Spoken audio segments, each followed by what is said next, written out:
So 3rd floor. You went.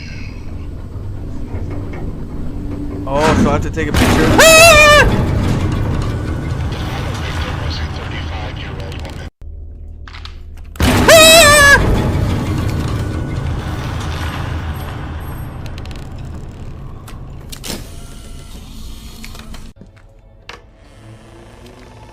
Oh my.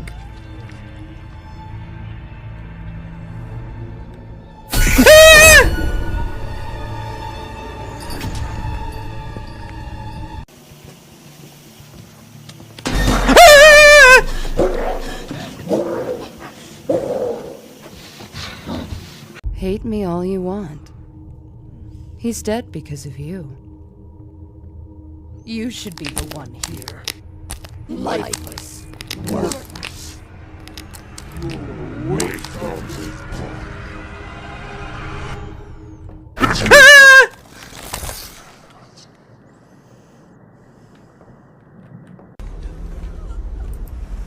Get out of there.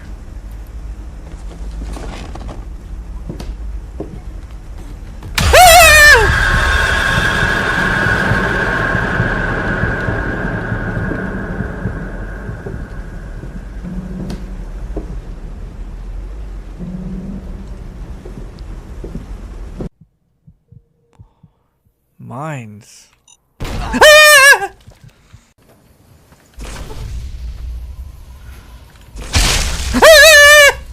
the hell was that? Shit. Huh.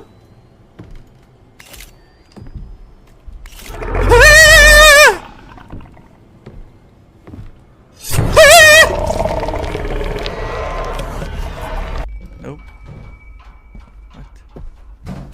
What is that?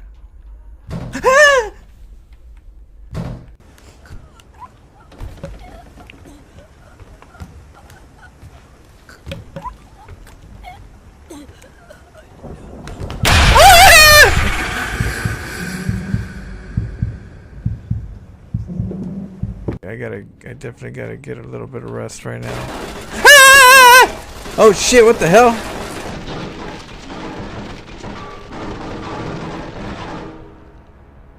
What was that, Venom?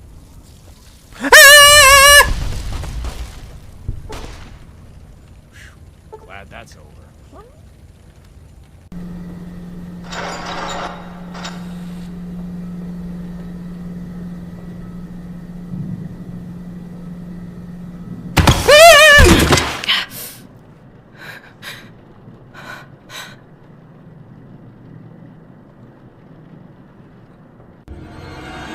Oh, something fall?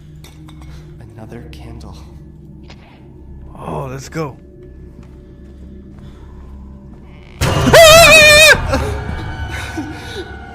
My hand. What the fuck was that? I gotta get out of this place. Shoot. Oh, visage.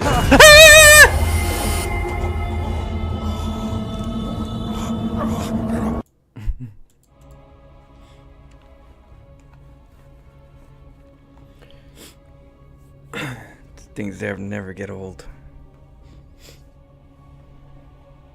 Alright, so we're gonna start off with checking out some of these games that happened a couple days ago. I was at work, I believe it was on Sunday or Saturday. Hubsaya, Twitch streamer, the great Hubsaya, did a $3,000 tournament, which got you know, a fair amount of people to jump in. So he released some of the replays, so we'll check some of them out,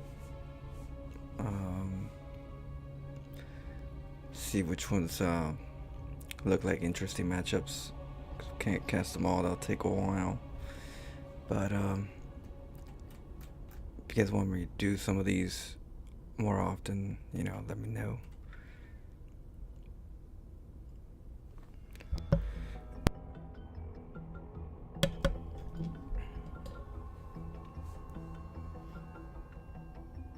What up, Echo? Yeah, we streamed a little earlier today. I slept a little earlier yesterday, so I was able to get a good, morning in here for today. So, we're here most of the day.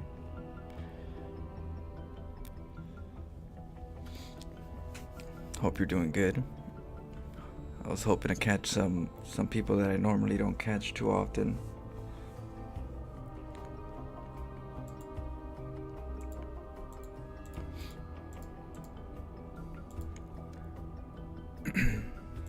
All right, so let's see what we got. Most of these should be the same day, so should be the 8th. So we got Vagent, Lucifron.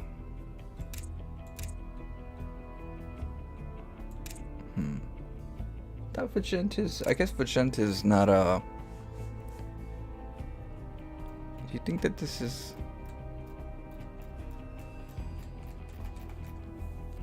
Depends on what time. I don't know if the times are right. We got Mana. Mana came out. Ooh, PvP.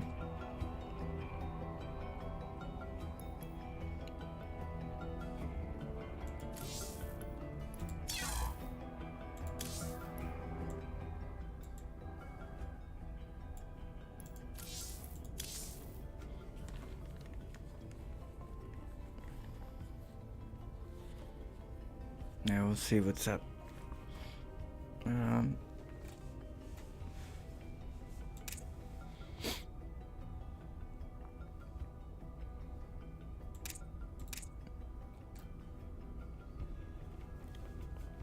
Let's see the Mana versus Mute PvP. Wonder where that's gonna take us.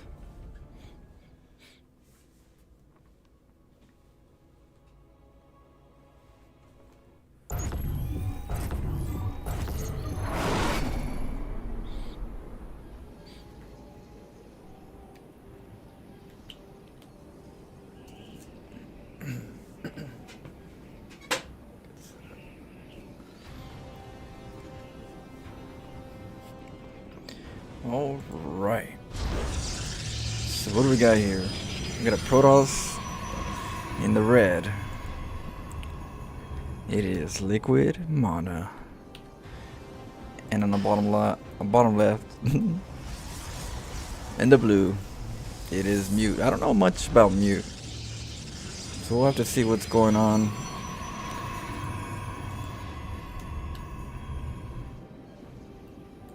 Oh yeah, that's right, my hotkeys. Whoopsie. We were playing Raven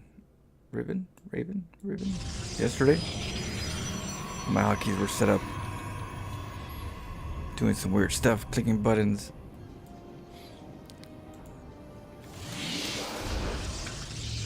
So Mana goes for like a pylon, a gateway, gas, 16 workers. Now that 16 workers, we're going on gas. Once that gas is filled, we go to this gas, and then we got a good saturation. That's usually what you want to do if you're trying to go for macro, because with macro you want to be as efficient in the resources department. So you want to get 16 workers here. Once you get the 16, you go to this one. Once you get to 3, you get to this one. Once you get here, then you usually take an expo. You know, if you want to go for that solid macro, the faster you get that expo where you don't stop making workers for too long is the objective. Now there is going to be a pause nonetheless anyways between, you getting the cybernetics core, but you don't wait too long. But in this case, it's going to be more aggressive build, an oracle play. And we get scouting over here. We see 2 gateways, 2 gases, everything normal. Pylon block. Robo play. It's gonna be a sentry.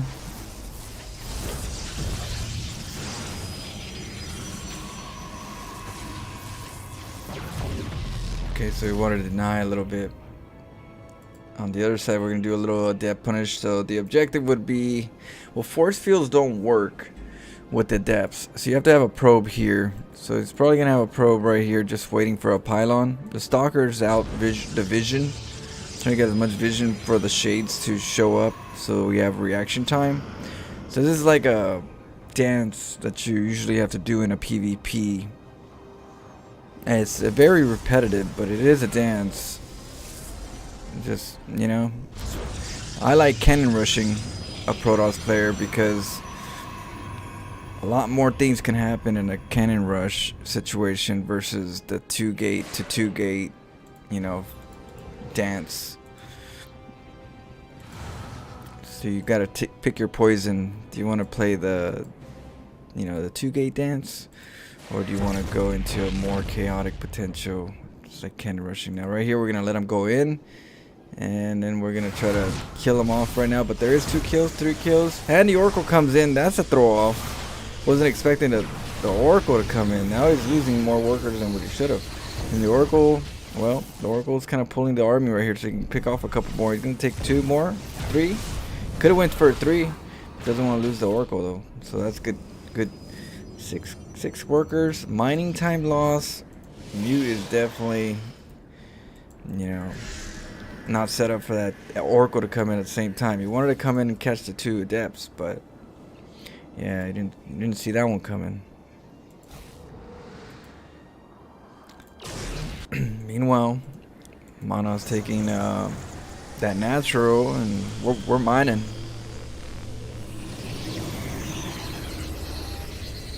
We're going for that Oracle was just the Stargate was just for the Oracle. Now that it paid for itself, and still paying for itself, we're going for the Robo play. Especially coming in here and seeing a Robo play. You know, with the Oracle, you come in, you scout, you see the Robo play, you're like, okay. So no Stargate.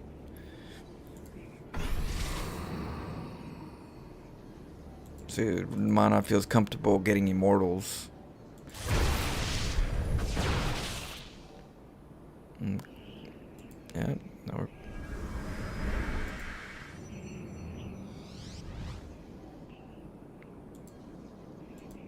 Yeah, we are gonna have to get an observer eventually. Yeah, we do have one, so that way we can kill the stasis swords. Oh, loses an Oracle.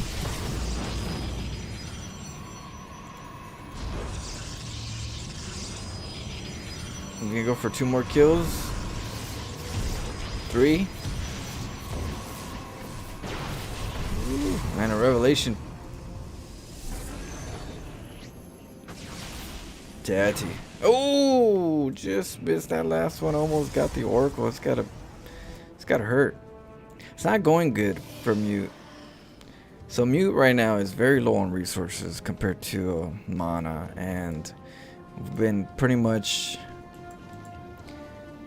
dealing with an Oracle, which is still alive, and we have nothing here to kind of like slow down any kind of damage. Like a battery shield would be great here. A battery shield, a cannon, but at least the battery shield. No, we're keeping our units there, so it kind of keeps you locked in, right? It kind of keeps you locked in your base. You're like, oh, I gotta be over here in case, but because I'm over here, I can't put pressure on my opponent, so my opponent feels more comfortable. So that Oracle's paying for itself, just keeping the Protossing, you know, keeping them at home. So we're gonna go for 2 immortal drop. Probably, yeah, it's gonna work. It's gonna hurt some. It's gonna kill a couple stalkers to pick up. I mean, I wouldn't be surprised to make a stasis sword at the same time you drop. You know, make a stasis sword right here at the same time. Then you come in with the prism drop. The stalkers try to go for the stasis sword. They get picked off by the immortals. The stasis sword will get denied, but the immortals get more shots in.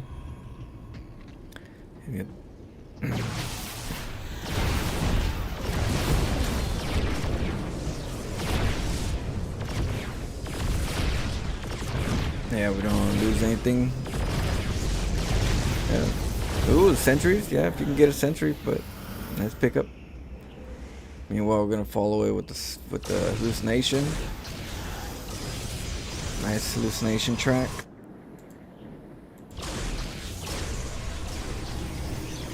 Come on. Okay. I'm gonna go over there and pick off that pylon because it's scouting too much. Trying to deny any kind of vision that he try to sneak up there. The shields get activated. Meanwhile, the oracle's right here. Stasis ward would be, that was nice. It would probably do more damage just losing mining time than to come over here and try to use the energy. Ooh, what's going on here? Are we getting? Oh no, this is an all-in. We're full. We're right or what? I don't know. These pros were following the immortal. Well, now they want to go back home, but now the oracle's here. Oh, mana. Mana's all over Mute right here. Like everything Mute's doing right now is just.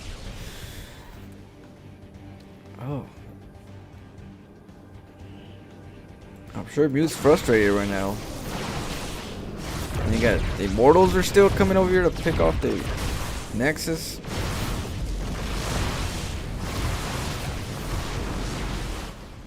Here it comes. We got Archons to block the force fields from happening. So that's we're gonna need hallucinations instead. It would be great, but we do have cannons. Ooh, the force fields, nice pickups, but that's still not gonna be enough. Yeah, we're not picking them up. We're picking them up, but we're trying to pick them up when we're full. There's no space to drop them.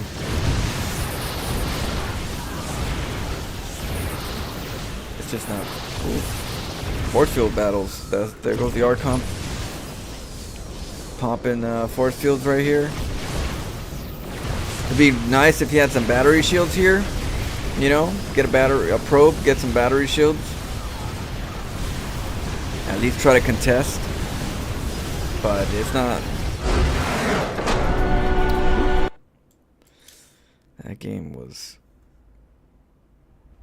a little painful for our friend Mute. Let's see if he can come back.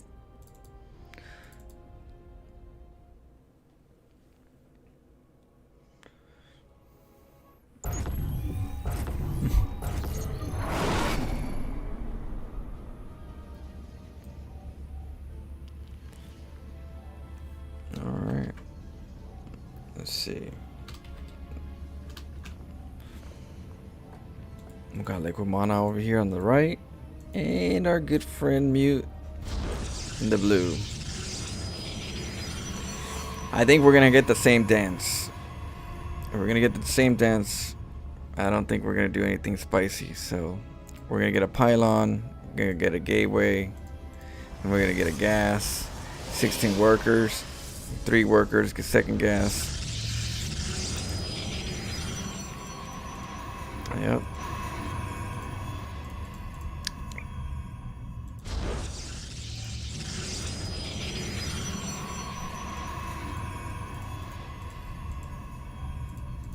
Imagine doing this build every day.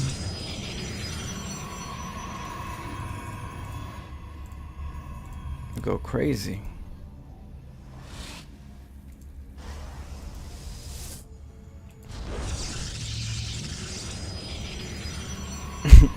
What up, Timo? Hey, cheers, Timo.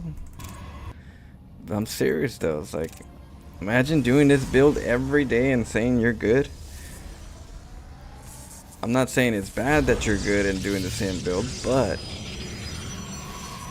if you're good, it should be good enough to not want to do the same thing every day. You know, when do you not get bored of doing the same intro over and over again that leads to the same, you know, I don't know. 2 gates for years. For years. And then they asked me, Flo, why do you use Cannon Rush versus Protons? They're attacking your base, you know. Because it's so standard, it's so basic what they do all the time in PvP. The branch is not so colorful and flavorful. that you want to spice it up earlier, or else you're gonna get the 2-gate. And that's a dance that you have to just, now I gotta get an expo. Now you can. I do appreciate that the battery overcharge is not there, so it gives you more of a chance to break them. Your base is under attack, man. Because the next thing right here would be doing like a 4-gate, maybe some battery shields, or a proxy robo play, you know, mix it up. Do a little proxy robo, do a little bit of, you know, battery. Every day for years. I've seen this build for years. This opener, this dance, this back and forth. And it's like, yeah, if you memorize it, I mean, you get really good at the timing, but man, is that a good thing? Is that an actual good thing? That it's always this? There's a little variation. You know, you get a sentry or a zealot, or you get 2 stalkers, or you get 2 adepts. Those are usually the common 3 choices that you get from this opener. You get a Stargate or a Robo. That's the other one at this point, in this particular part. Ooh, I do like the DTs. That's what I'm talking about. Usually the Robo is a common thing for Protoss, so it is risky going DTs. But Mana being already ahead of 1, you know, up 1, I don't think, I think Mana feels like he can kind of just, you know, possibly risk this one and then still win the other one. So he's ending this one possibly with the DTs. Now the Oracle is scouting, right? We got the Oracles over here scouting. Look at the Adept, it's scouting. You know what it's scouting for? A Robo. Why? Because we need detection to deal with the DTs. So as long as Mana keeps Mute's mind busy, we're gonna forget about the Robo for a little bit, and when we need it, game over. Let's see. Well, actually, yeah. Are they both doing DTs? No. Never mind. Mute's the one doing DTs. Sure, I thought Mana was the one doing DT. Okay, we got the Robo. Like I said, most Protosses already get the Robo, so you got to be careful with the DTs. The Observer most likely is gonna be there. Oh no. Mana found it.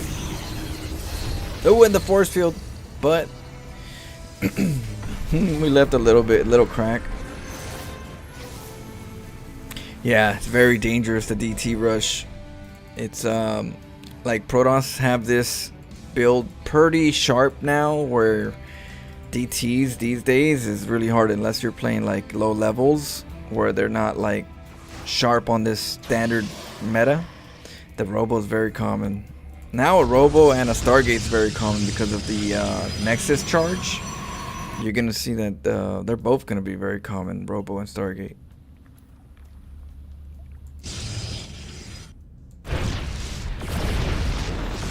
Robo long term, Stargate short, early part, just for the scouting, for the revelation, for the stasis.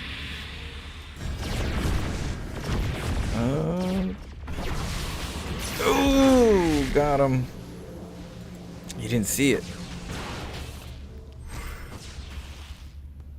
Oh man, did he recall? I think he recalled his Immortals.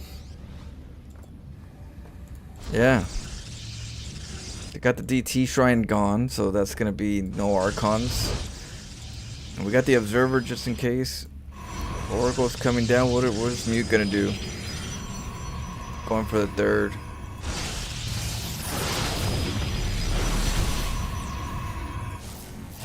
Ooh. He never gets an Observer, does he? I mean, not Observer. He never gets a battery shield. Like, battery shield at least gives you a little time, but yeah, Mute is yeah, we don't need no battery shields at all.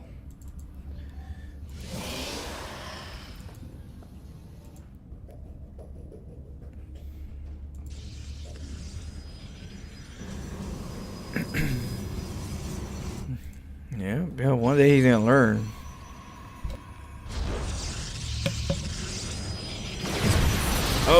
Oh, there goes. Nice blink, nice blink.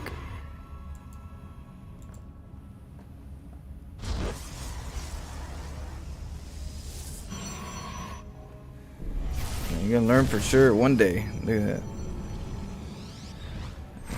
One day he's gonna be supply blocked. He'll be like, I can't make a soccer yet. Boom, boom, boom, boom, boom. Stasis Ward's probably gonna be the next choice for mana. Here we go. He's going in. Ooh, that Zealot. You're supposed to send one stalker in, then the others, so you can blink up. Oh my goodness. He's trying though. He's trying to make something happen. Oh, but he's going back. Does have 3 base though. That's the one thing that's going good for him, the 3 base. But for how long? Because right now Mana's like, oh, okay, you got a couple stalkers. You lost a lot of stalkers, so let's put a little pressure on you. So let's see. We do have not charge lots yet. Actually, no charge lots for. Well, now we got it. About a couple more seconds. And a +1. So there's a chance that could definitely push this away. But can't wait for too long. Can't wait for another warp in.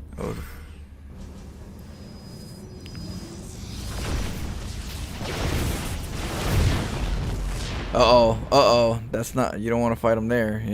Yeah, Mana's like, oh yeah, I'll force field block. Yeah, no, don't fight him in there. Why do you want to fight? Okay. That's dangerous.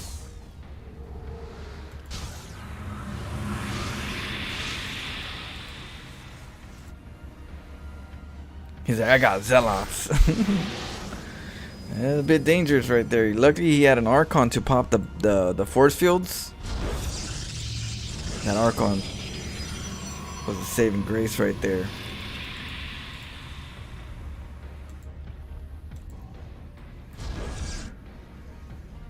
So what are we gonna do? We're going for both sides, going for the upgrades and for the Big Daddy Immortals. No disruptors yet. Yeah, nobody's opting to go into this disruptor mode. Instead, we're going for the Archons, Immortals. We're going for the, you know, the big boys. Going for power.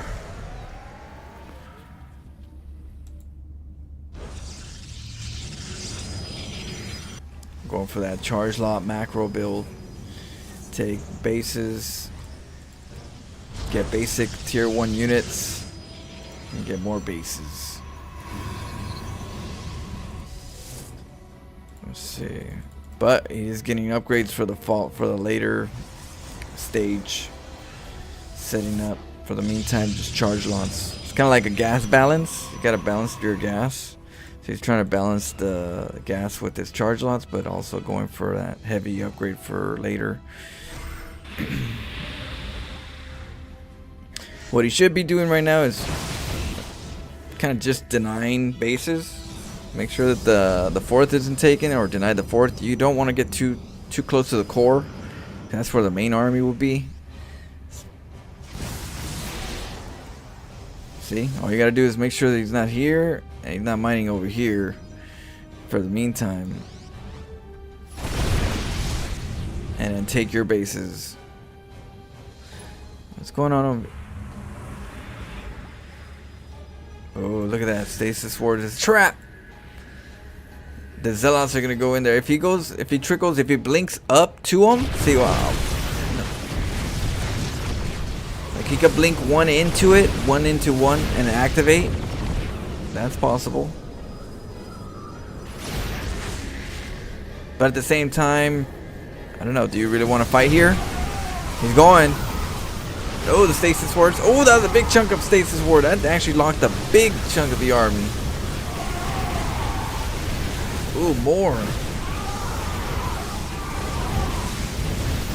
And it's creating a wall. A huge long-term force field right now.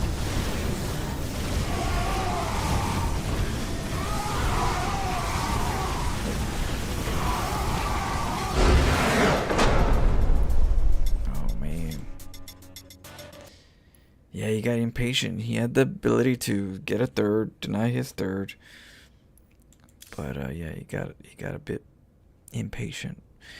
StarCraft is, if you're patient in StarCraft, you can go a longer way. Patience is very important in StarCraft.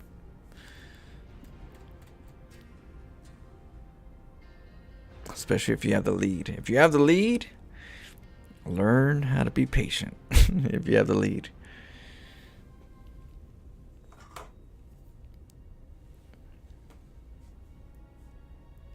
What if he really likes it? What? What are we talking about? I said so much. I don't know what you were. How's it going, Elia? We got Timo in the house. Good to see you, Timo. Hope all is well. My whole body's sore. We were bowling the other day, so my wrist is sore. My biceps, freaking left hip.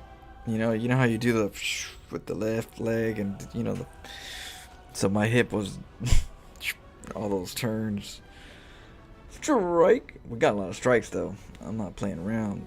When I go over to work, they're gonna be like, there he is, the kingpin.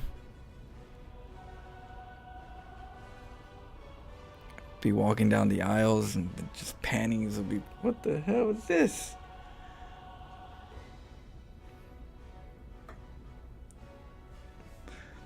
What up, Musuli? Missouli? Yeah, hell yeah. They're muscles I haven't used in years. I'm like, oh, shoot, that's a lot of muscles. I stream a lot, so I have a lot of I work at work, but man, some of these foreign muscles right here, I'm like, damn. It's like my legs, the side of my legs, I'm like, oh, shoot, that shit.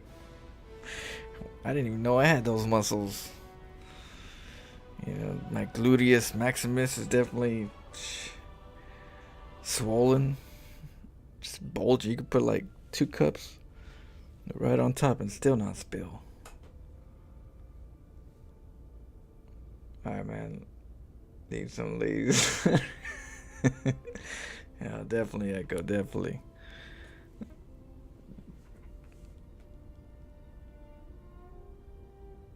I'm not on EU right now.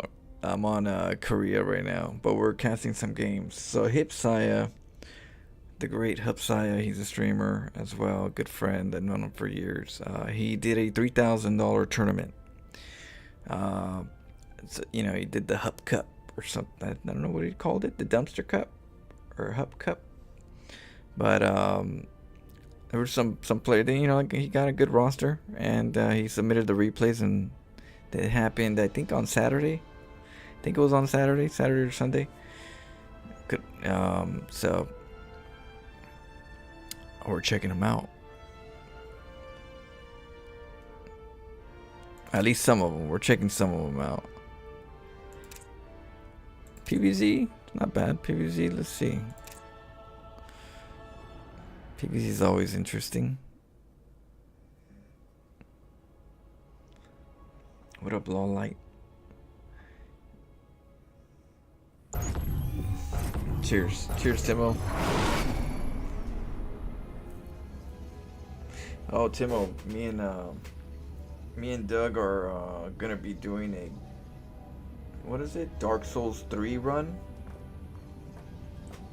I'll see if he's available tomorrow or something, but yeah, we're planning to do a Dark Souls 3 dual run where we're both in it. I guess we're in the game, kind of like in Elden Ring. So that's gonna be dope.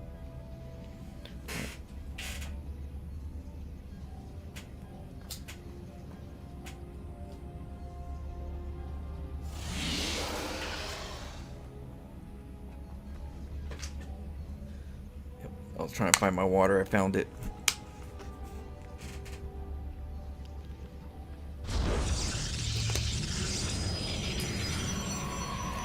To begin. All right, so here on the top right, we have our Zerg player. It is Young Yakov. Yakov. Yakov. Yakov. Maybe. Yeah. Going for macro focus. In the bottom left are Protoss in the blue. Scouting right now. It's SWS Arag Fire. Arag Fire. So you definitely want to have, it's always comfortable to go for 2 base wall in the front versus Zerg as a Protoss. It's a little trickier if you're doing high ground versus Zerg. Most likely you're doing a 1 base all in when you do that. So it's very noticeable for Zerg. But at the same time, still you gotta wall up, and you never know if they're gonna hit you when you're walling up if you try and get to that natural eventually. So, you know, Arog Fire over here, playing it safe with a nice good front wall and scouting, trying to see like where are your lanes coming out. If the lanes ain't coming out, you know, you're being greedy. So there goes the lings. Lane speed kicked in. The gas got, no more gas. Yep.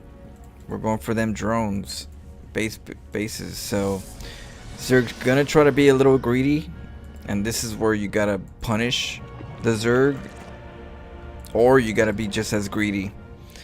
You know, when it comes to Zerg, you gotta be very punishing or very greedy to keep up. At least the earlier the better.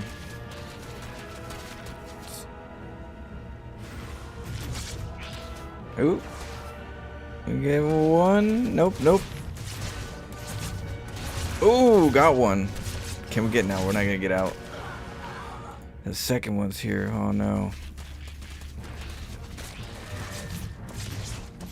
No, that's too early.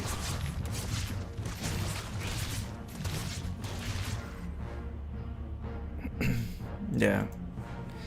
You want to make sure you see the third. Make sure you know where the third is, if it's being taken. So, yeah, it has been taken. There goes the Oracle. Double Oracle. Oracle's going to be very important in PvZ in the early game, because especially with the energy that you're able to get, it's already been a key unit to defend against these like Ling attacks. Although this Oracle's not going back home yet, so second Oracle.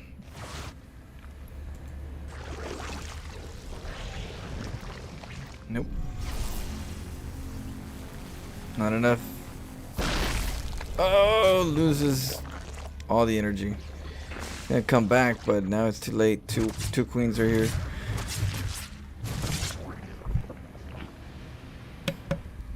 Alright. We're going layer tech.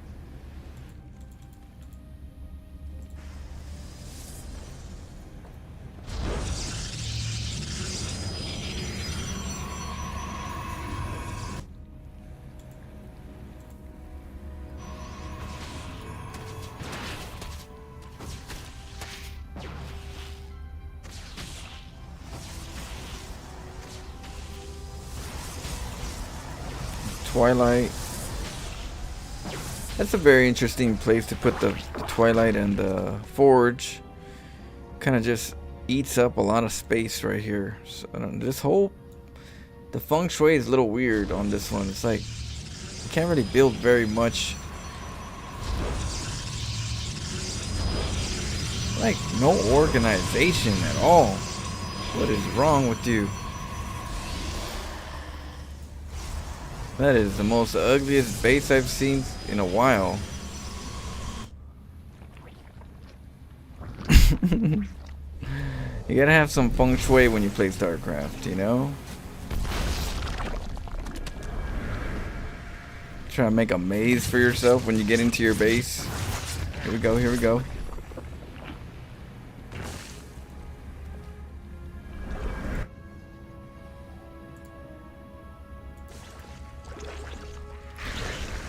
No feng shui.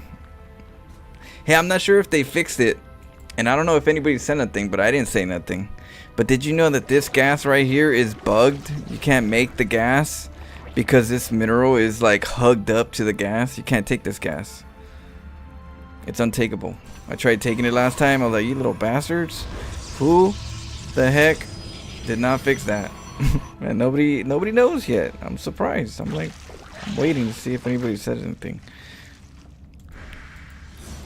I found out on the first day. I was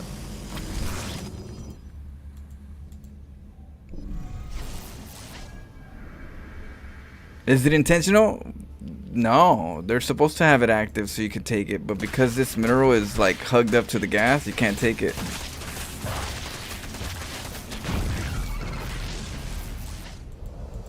You think so? I mean, it could be. You know what? You're right. You're right. It could be intentional.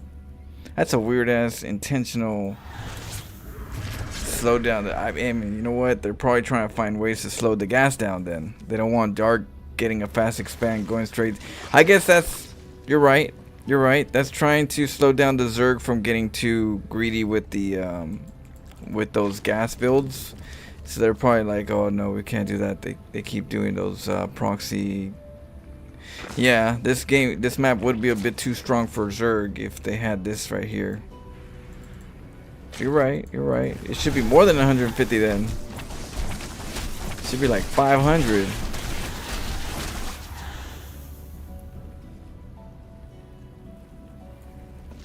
You make you make it work for it. Yeah, yeah, that's true. Yeah, good point right there. I didn't even think about that. I was like, you know, it's with all these glitches, you figure it was a glitch more than anything, but someone actually put some thought into it. Because you know Dark always goes for those.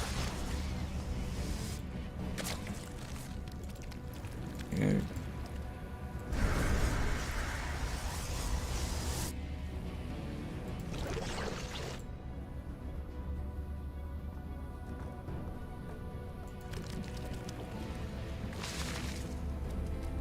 Yeah, it's, you know, it's true. You look at it with all the Zergs, you don't want that extra gas for them. They already have the Hydras, the Vipers, the Lurkers.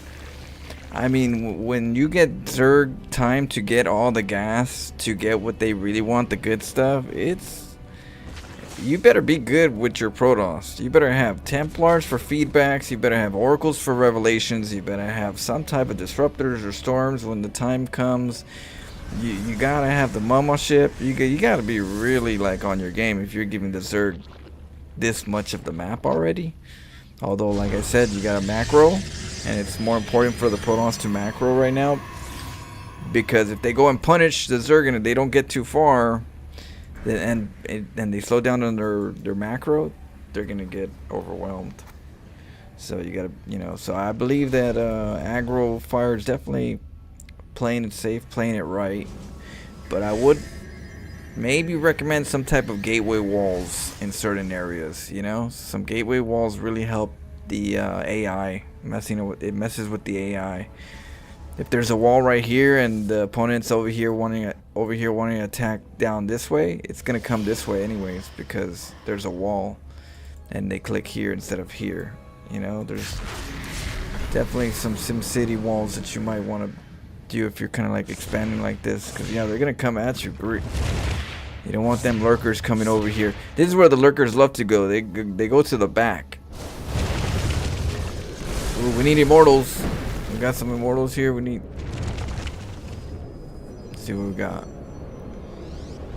Charge lance. Storm. Ooh, you're going in. Don't go in there. Dangerous.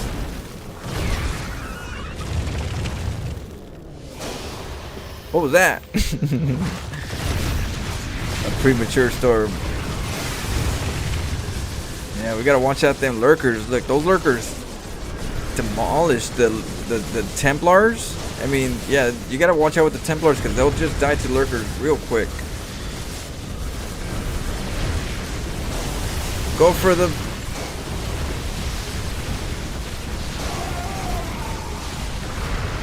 There There we go. There we go. Okay. What do we got? Gather up.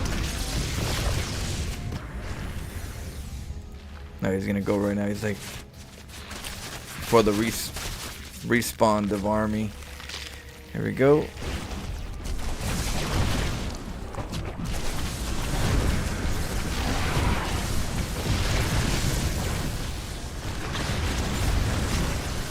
Ooh, go straight for the observer.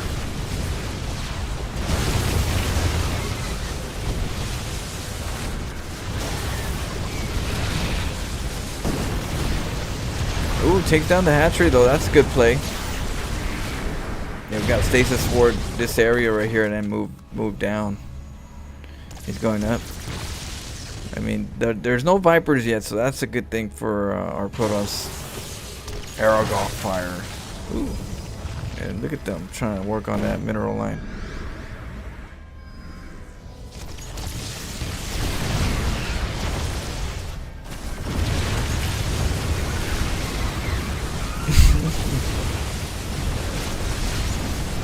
Oh damn! No, gotta back up the Templars. Gotta have them on a hotkey. Ooh, that overseer. There you go. There you go. Get them Tempests in there.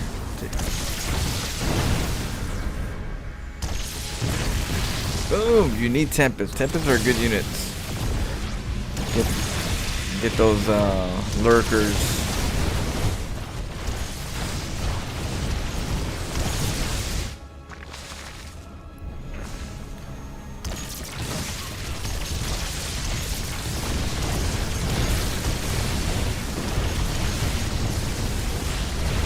Woo! Force field, yeah.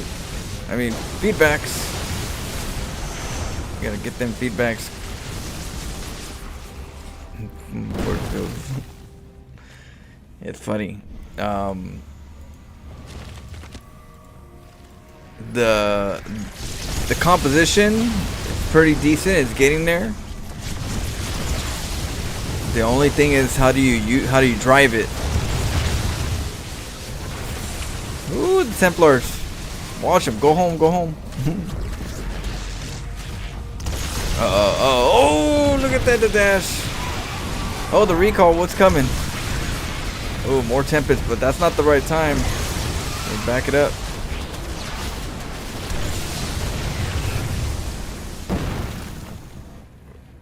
Ooh. Oh, no.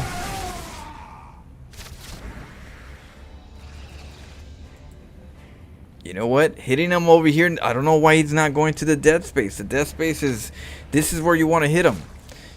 It exposes this mineral line, and it keeps the mineral lines from being mined, and it forces him to kind of engage.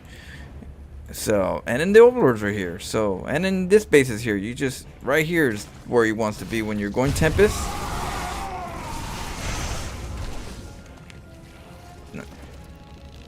Lost opportunity right there.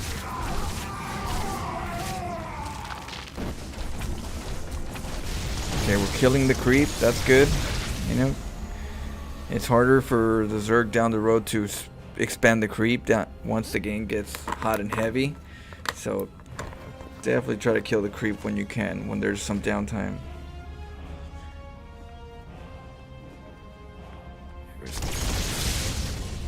Yeah, stasis. Ooh, nice storm. Ooh, the pullback. There we go. Oh, you gotta back it up. Do we have okay, yeah, the overseer's there. We need to kill the overseers, but there's already two. Oh, but there's carriers. Fire, go up on fire. Made it happen. Oof. You put in a lot of work for it. But yeah. You gotta, I think as you get better with Protoss, you gotta, like, if you want to be really good in the late game, you gotta learn how to drive this kind of composition. You know, have a hotkey for your mothership, your Tempest, your Templars, your Disruptors. It's like, man, the better you are at that, the better you can drive the car. Drive this vehicle.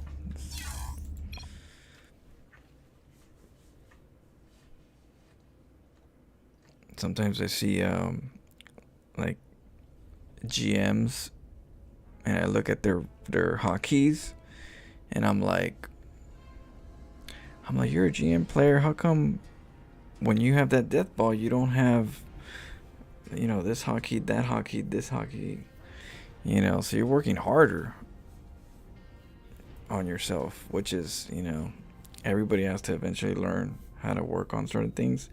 It just depends on what kind of workout you do. But man, some people, they skip leg day, they skip leg day when they're in GM. So I'm like,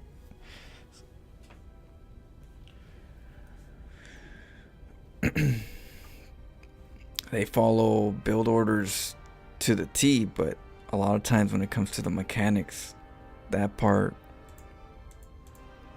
that's where the lacking is a lot of times.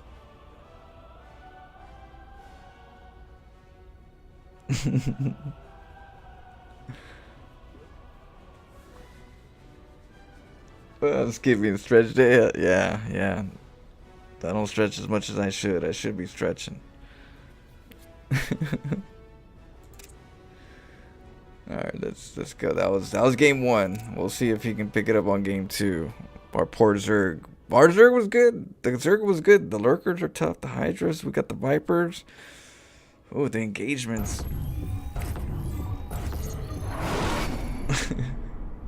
Never skip stretch day.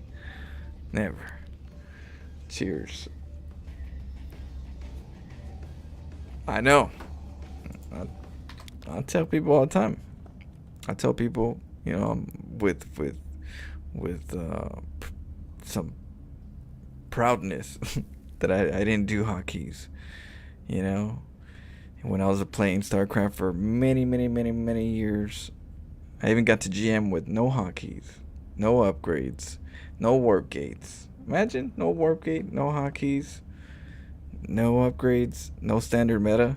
That's kind of tough to get to GM, but you gotta play very dirty to get there if you don't. But yeah, you don't need mechanics to get up there, but you definitely need to understand the game. Or you could learn a build order and be really good at it and have decent mechanics, and you could be at GM. But you don't have to be at GM. You can get to GM without being really good in the mechanics department. You just gotta have knowledge of the game, and then you'll get there, the meta, the dance. But yeah, I'm definitely one that didn't use hotkeys at all. It made sense to me because I didn't, for one, I got a huge ass keyboard, and I didn't want to move around my mouse because I'm like, I don't want to hit the wrong key if I reposition my hand. So I never used the F5, 6, 7, 8 for camera keys. Or I never used F2 or F1 because they're way up top. I was like, I don't want to reposition my hand. But I also use the old school hotkeys. Back in the days in StarCraft 1, when you're Protoss, the hotkeys were based on the name of the unit. So Immortal was I, Mothership was M. You gotta click M right there if there is a mothership, you know what I mean? T for Tempest. They did it all based on the first letter of the unit. So the keyboard just did, it didn't make sense to learn the hotkeys. At least for me at that time, I didn't know how to change the hotkeys, and I didn't know the hotkeys well enough to even know what I wanted to change. That was the bigger thing. I was like, yeah, I know I could change the hotkey right now, but I don't even know what I wanted as a hotkey. So if I don't even know that, there's definitely no reason to change something. So therefore, we didn't do it for a long time. But I did do it for you guys, though, for the Forensic Files, for progress and evolution. I said, you know what, it would be not good of me to not improve in that category when it's something that people of course wish for me to eventually get good at, right? So I kind of gave myself that goal to improve it, and that's when I started improving it. And now that I'm improving it, though, all these standard meta players, I'm like, you bashing on my non-standard playstyle, but your mechanics are slipping. You better pick them up. Better work on them leg days. I can see it. I can see it now. You know what I mean? You know, if you know you got a player that never did mechanics for years, beating you in mechanics now, you better get on it. But I think mechanics are really important overall in the macro, because if you want to be fast at everything that you want to do, you got to make sure you can do it all. But you still want to do it in a very, you know, ergonomic way. But yeah, that's the whole reason why I use this mouse. You know, it's the only reason why I do the mechanics that I do is because of this mouse. If I didn't have this mouse with these keys, I'd still stick to the same style, no mechanics. This is a game changer. I kid you not. These keys right here, game changer.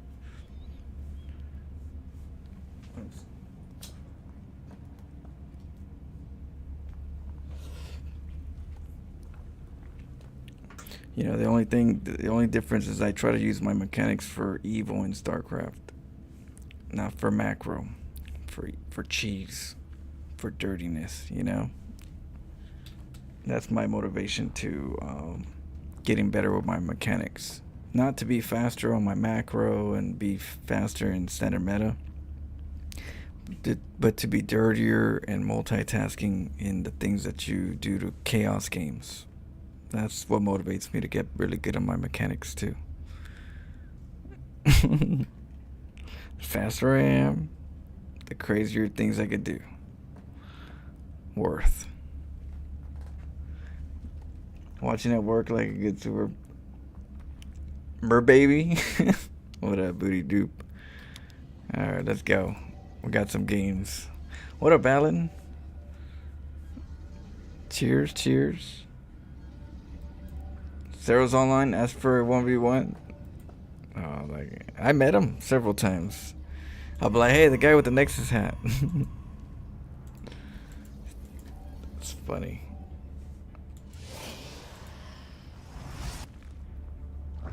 Ooh. So, this is game 2. Our Protoss player, aggro on fire, won the first game of the series. I'm going for the scout. A little harass, little mineral harass. So we do a little mineral harass, then we put a little patrol while we go over here and make another building. So you're gonna see a little rally in a second.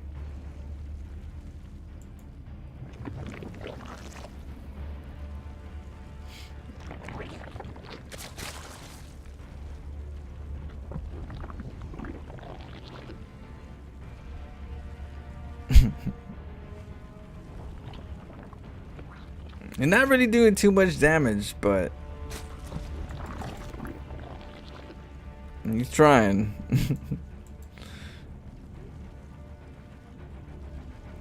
Yep, oh, right there. You try to, right there again. I mean, if you got nothing else to do in the early game, this is kind of like having a harass in its own, just kind of like messing with the mineral line.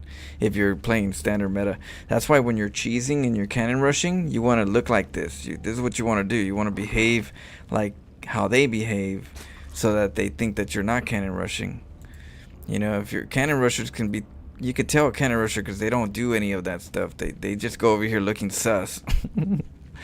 You know, just running around like, what are you doing? You're not doing nothing that you most standard do, which is mineral, you know, harass. So you're doing something else. And, you know, they look at you, that stinky eye. So yeah, if you're cannon rushing and you're over here, you definitely want to do little mineral harasses. Throws them off.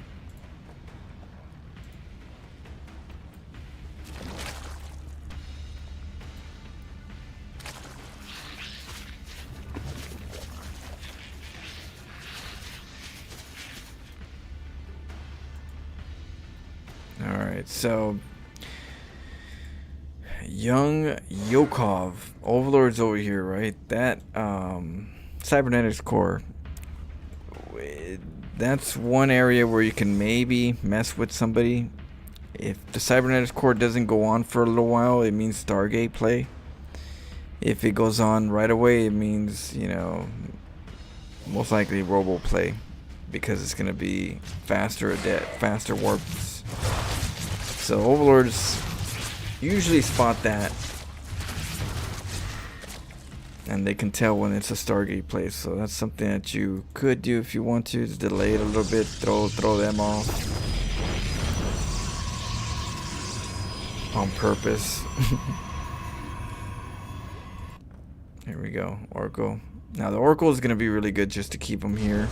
You juice them up real quick and just keep them here and get a Nexus. You can, you know, have some good defense without putting too much into the army count, because you need the faster Nexus. Ooh, that Oracle needs to come back.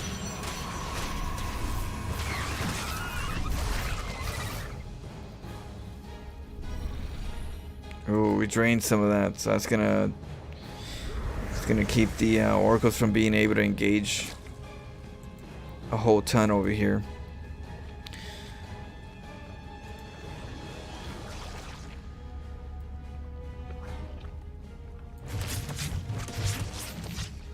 Ooh.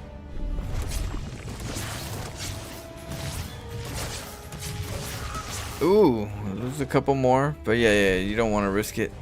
They're so valuable. I mean, if you lose one right now, imagine if you kept them for the next 5 minutes, how much stasis wards they can make.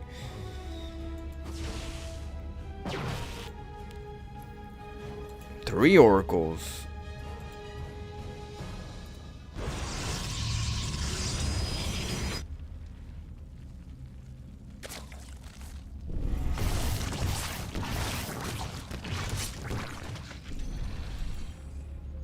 You know, it'd be great if he had a probe right here and put a pylon and a battery shield so that we can come back real quick, go back in.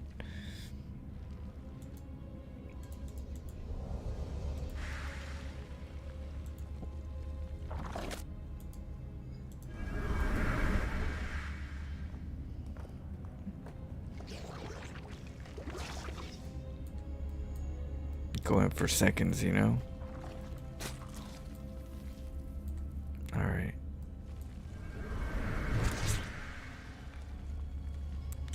Three oracles, one tends to be a sacrifice eventually, and then we can get more out of the two.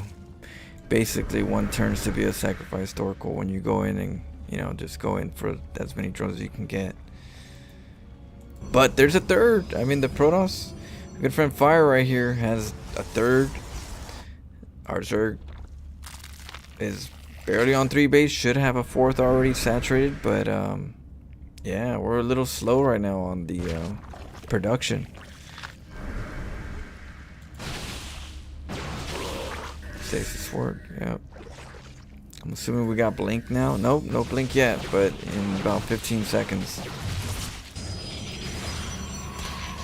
We got the battery finally. Oh.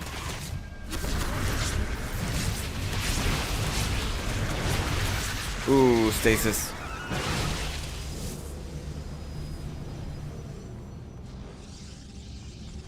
That's Stalker.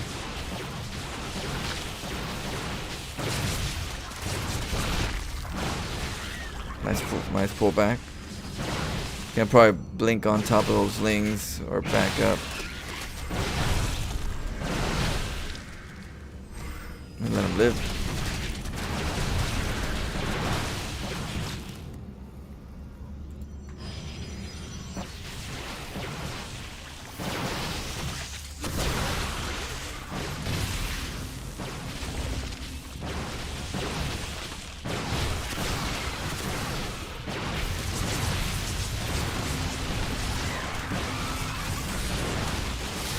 Oh, nice.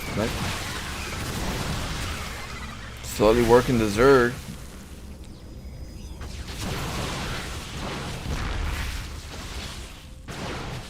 Ooh, the oracles are back. More stasis wards.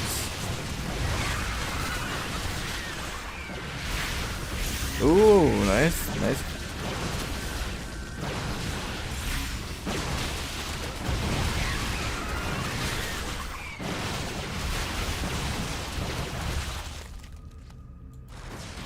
We got 3 overlords over here. Oh my goodness. This is not good. Oh, I don't know why this. Ooh, almost got trapped with the stasis ward. We're killing the creep though, so that's good, but we're using a lot of the energy.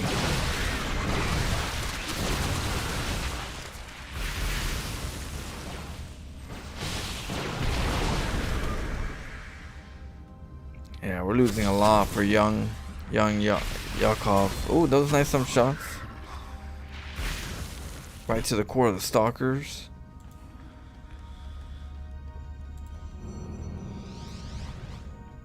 Oh no.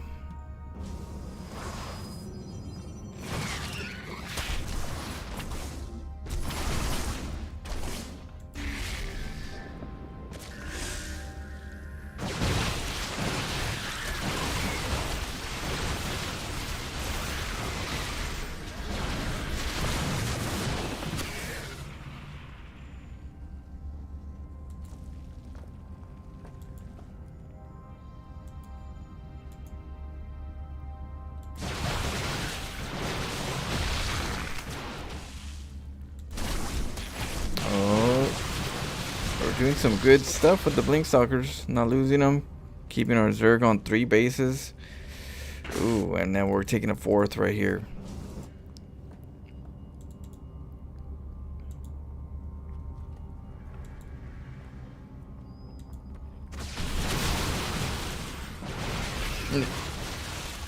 Oh, yeah, pull back.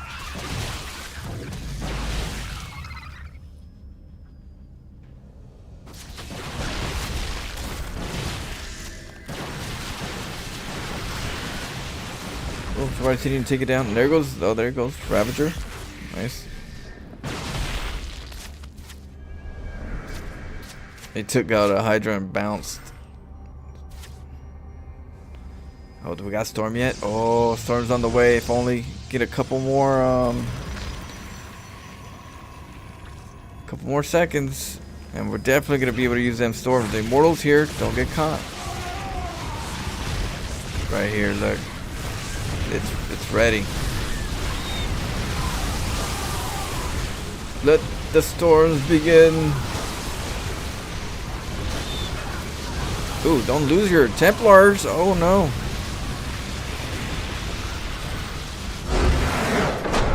But nonetheless, though, Aragorn Fire did enough work to intimidate young Yokov out of the game. He's like, no, I'm too far behind. I can't get back out.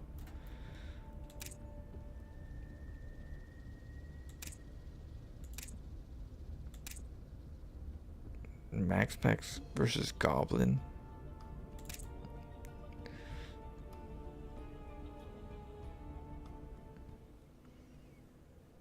That'd be a waste of potential advantage.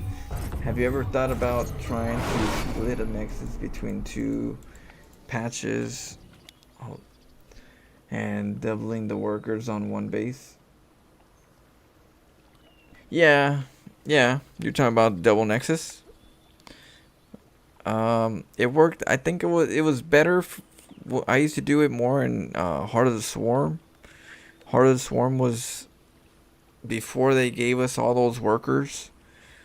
There was a period of time where I did that back then, but I haven't done it recently now that they gave us too many workers. So before we had less workers, so getting it was a little bit more profitable to you know, saturate the main and the new base with the Chrono Boost. But yeah, I haven't done it since then, only because they give us so many workers. I haven't tested out the timings of what I would want to do with the 3 Nexus and the double Nexus. But back in the days, I was like one of the first Protons players in fastest map possibles in StarCraft 1 to do 2 Nexuses in the back of in the back of the base, and do a triple nexus to saturate the minerals at in fastest map possible. So I was doing that back in the days in StarCraft 1. It was way more viable. So I did a little bit of that in Heart of the Swarm, but then after that, no. So you could try it. I haven't tried it with the new patches, with the new worker counts.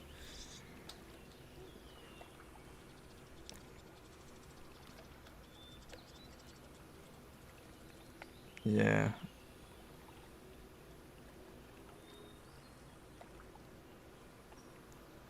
Let's see, like one nexus in between patches and have one set off worker for each patch of mineral. What?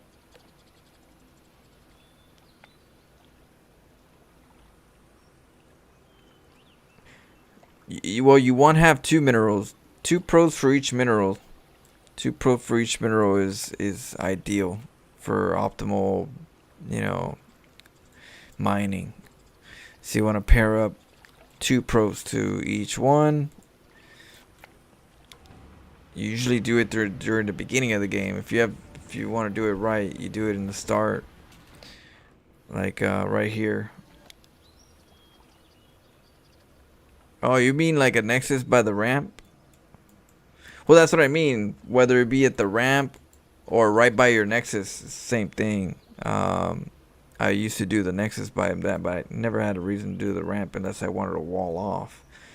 You know, that's the only reason why I would have it. But it would be better for me. It was always more conveniently structured next to the other nexus to keep space, to make space for buildings. If I put it right here, it's a big ass, you know, chunk of my area that I can't make pylons and gateways at because it's right on the ramp, you know. So ergonomics, you gotta make sure you have some feng shui again. That feng shui, you can put it over here, but then you gotta make sure, as long as you like your building structure locations. Me personally, I kept it right there, kept it simple, put the pylons here, the gateways right here, bam. Gateway, pylons, gateways, ergonomic. But give it a shot. You know, in StarCraft, I always say, give it a shot. Even if you think it might not work, give it a shot. Try it a couple times, test it out, see if it is good for something.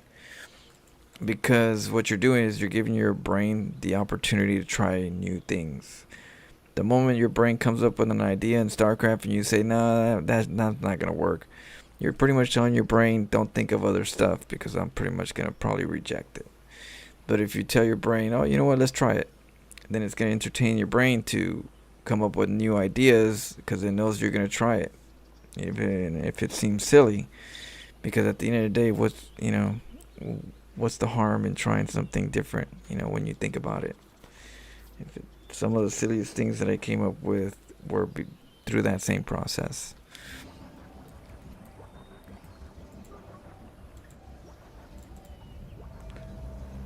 Some feng shui.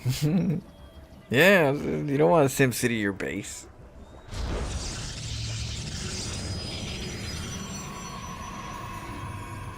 Yeah, but like I said, back in the days we had less workers. It made more sense for me to make that as a cheesy play, to gather up enough workers really quick and then gather up this and then bam, bam, bam.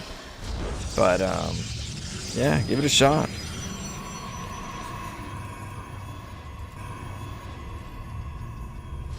You know, you could even try to make it as the front wall and have the 3 right there as the front wall.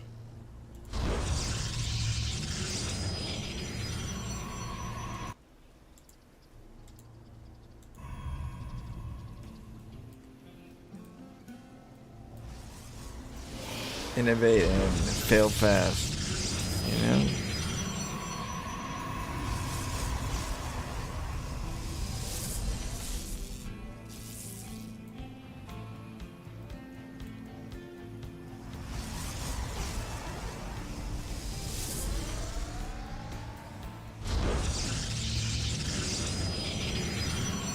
Oh, minerals. So we got Goblin over here against the machine max packs. So Max Pax is going for, being that we have a high ground, low ground, we can take the natural and build at the low ground, which is really important to get a good grip on the natural. Whereas Goblin's going for that standard 2-gate pylon, you know? So we're going to see which one seems to be more favorable, which I would think this is a little more favorable because you already got a lock on your natural. You just got to know how to hold one base all-ins. And it looks like Goblin pretty much sees everything. You know, sees the building placements. It is a little harder that you don't have that high ground vision. You know, Sentry's already going to gather up some intel and some energy.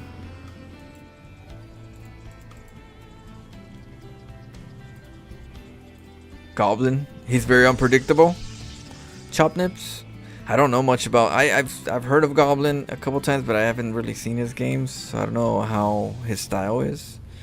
I'm kind of looking at it for first hand right now. So far, everything seems very, you know, very defensive into the macro. 2 gateways. He's keeping it classy. There goes the orb. Nope, he's gonna see with these new changes, with the Sentry, you're gonna see everything. That's the crazy part. You gotta adapt now, because then you're just gonna you can't escape it. That Sentry's gonna hallucinate. You're gonna get scouted no matter what. You better be just confident in what you're doing these days in a PvP matchup. Don't try to hide in that thing. That's going to slow you down. Unless you're going to hide it in the map, that's different. If you hide it in the map, you have a better odd of doing the sneaky. But if you try to be sneaky inside your base, it's going to be tough these days. Oh, going for it. Going for the kill. I don't think that was worth it, but he was at the moment. It was a good try, though. There goes round 2. He's going for that second attempt.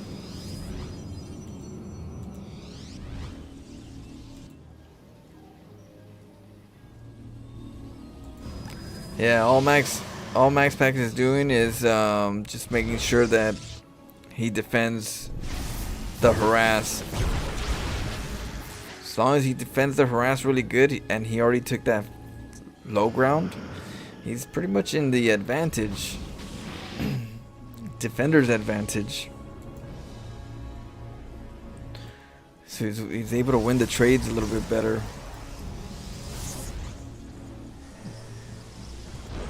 Like Max Pax isn't going for an Oracle play, right?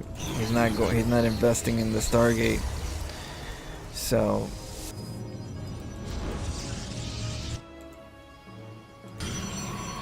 Goblin's getting he's getting ready to attack.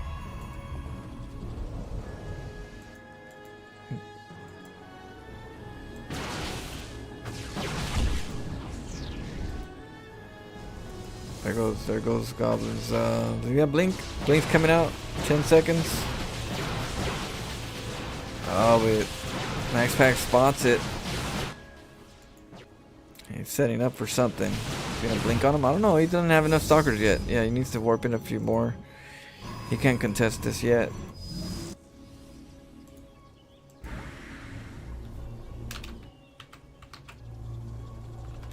There we go. Would be a shame if he built it right when he got there. Revelation?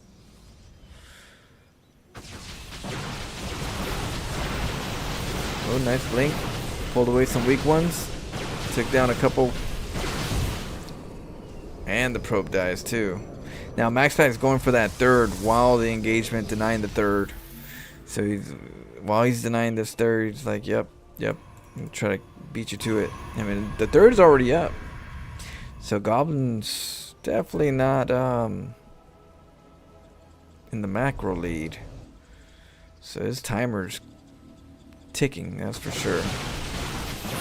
No battery shield right here for these kind of blink backs. It would really be nice for a battery shield for the blink backs for these situations. You blink into the... Oh, there's no observer yet? There's no observer. Oh my goodness. There goes an Oracle though. And we could juice it up. That is the benefit of having an Oracle these days with the new ability. You can, if you don't have any more juice, you can... You chrono boost too much. He's gonna power it up. Right? Juice it up. Is he on cooldown? No, he could. I think he could do it.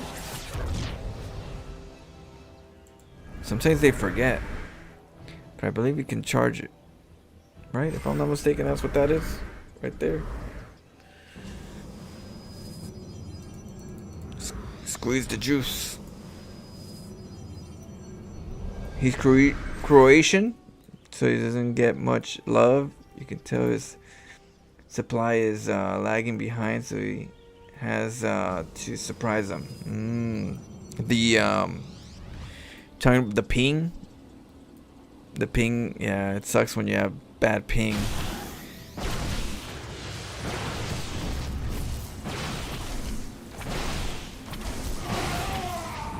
Ooh, nice. He's gonna go up. He's gonna go up. Ooh, don't stay there too long. You gotta get up there. You're giving him time.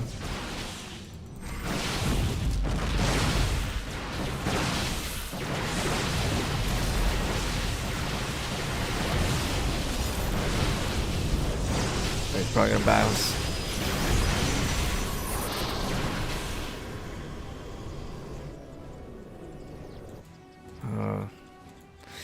We're really behind though. I mean, we're at 10 workers right here. What happened? Did we just lose some workers? We're at 10 workers right here. We're 50% mining right here because the minerals around this time is gonna just turn into 4 patches. And Max Pack's going for a 4th.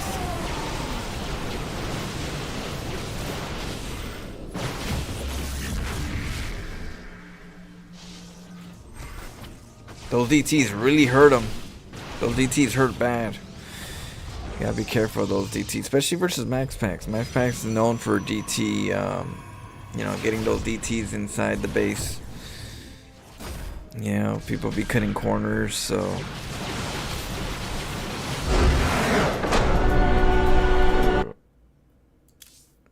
Yeah, gotta be careful for DTs when you play Max Packs. Like, there's like a... If you're Protoss versus Pros, there's a high chance DTs are going to come out sometime. And that's what usually you would do if you're doing DTs, is you want to pressure a player so much that they forget to get the detection because you're always pressuring them.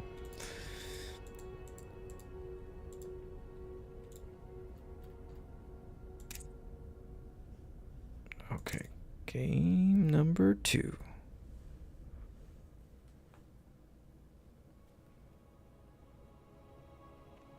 Yeah. Best Protoss is between him and Hero, right?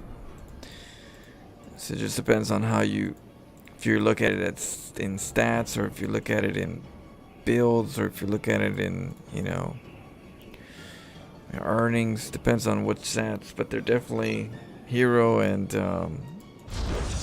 Max Packs. I don't actually watch both of them enough. I think I watch Hero more, but I don't watch them enough to know which one of them would take the cake in strategy overall, because Hero's really good in strategy, but I don't really watch Max Packs enough to see his variety. So I can't really judge which one's actually the best out of the two, in my opinion. I just know they're like up there. I'll put them to the hip for now.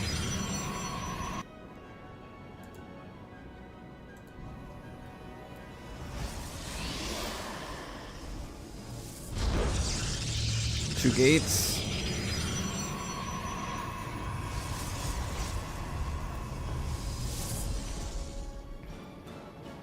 Thing looks normal. 2 gas on each. So he's cutting a little bit of minerals. If you notice that, you see how he's at 14 into 15. That means you're cutting workers, and you're not going for that full macro. You're going for a little bit of aggressiveness. But it's still within reason because it's only 2 gases on each instead of 3. So there's a little bit of balance of being aggressive, but at the same time cutting some minerals.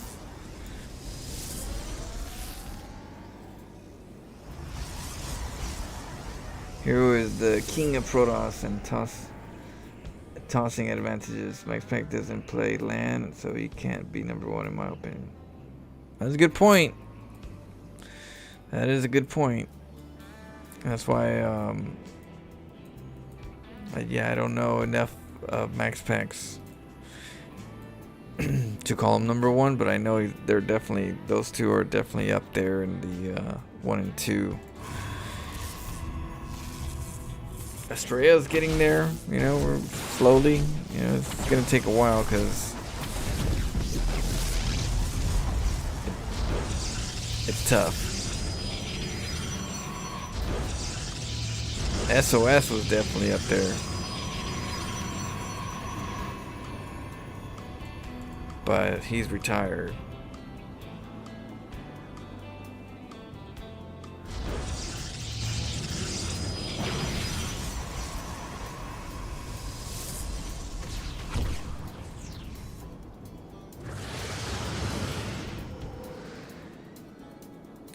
Clem. Yeah, I heard he was playing. We're gonna see some Clem. I believe we're gonna see some Clem in this series. We do have Clem in this tournament. I think he played Protoss. I'm not sure. I'll have to check if he picked Protoss this time around.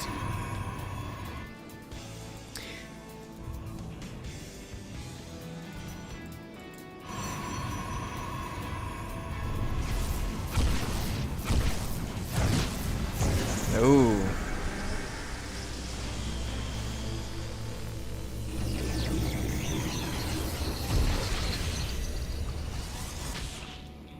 This is a Hupsaya Cup, Hupsaya tournament, dumpster cup or something. It's a $3,000 prize pool. And Pig was playing in this as well. There's definitely some. I think what was it? I think Uthermo also jumped in. I think Uthermo's in here. It just depends on who casted their games, if they casted, because there was not a lot of casters to cast all the games, all the series. So we'll see which ones we were able to get.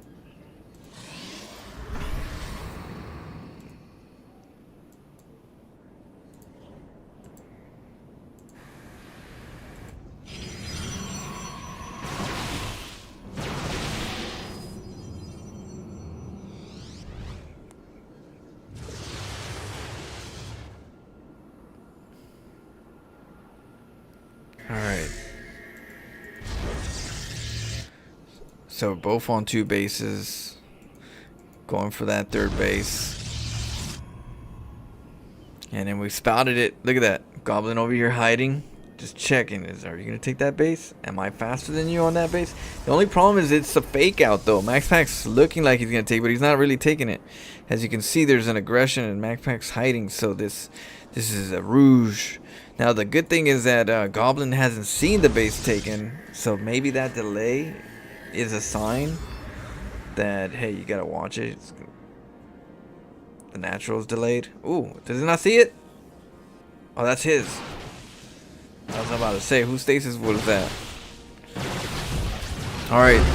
Ooh. So Goblin was taking the 3rd. Max Pack's delayed his 3rd to be more aggressive so that he could take his 3rd. Yeah, I mean, that's why you want to be more aggressive than your opponent, because you get to dictate the play. And in this case, Max Pack's dictated it by saying, hey, you invested more in the resources and the structures and less on the army, so you're not going to have as much army. So kind of flipped it. Oh, that sucks. He was almost ready. What did he have? What did Goblin have?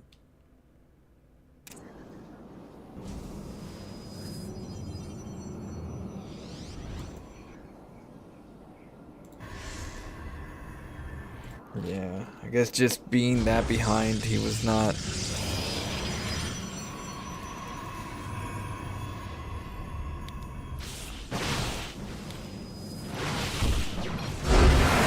Yeah, I guess, you know, you lose your third or you did get denied on your third, it's very unforgiving, it seems. And it's probably true. Like, if the moment you lose the chance of taking this third and you give the person that much time, very unforgiving.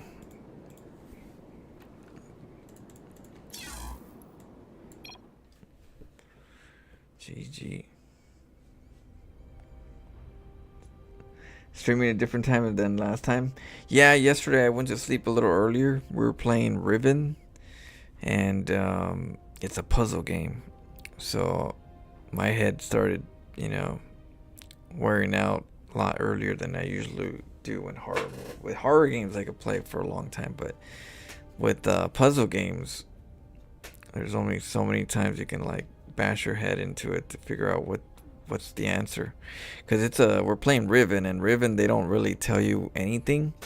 You're just in there and there's no hints or nothing. It's just, you're just there and you're exploring and you're trying to figure out what you even have to do.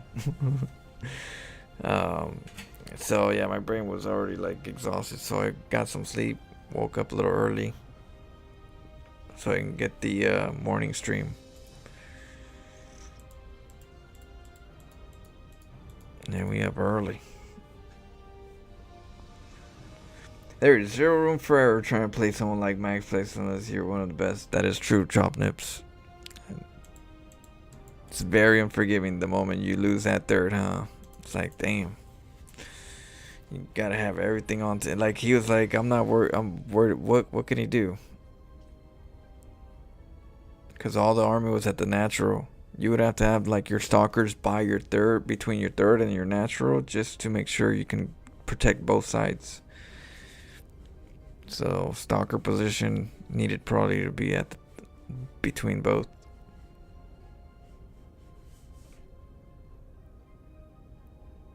Okay.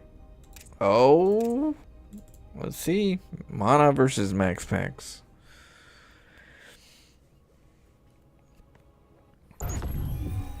Mana did pretty good against Mute earlier.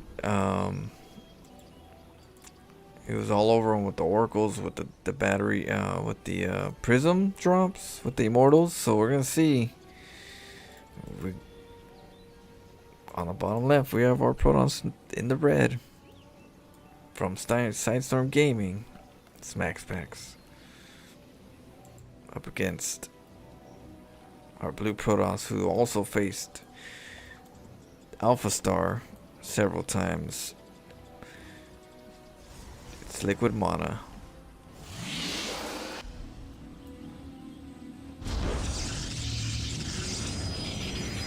Now Liquid Mana's going for that low ground build, since there's a high ground, low ground right here. Very, very helpful if you're trying to get those. If it's straight shot, it's better probably go for a 2-gate opener at the high ground, because it's so much harder. So they're both going in for the scout. Both players taking the gas, or actually one, you might lose the gas. Ooh, not tempted, huh? Gas steal.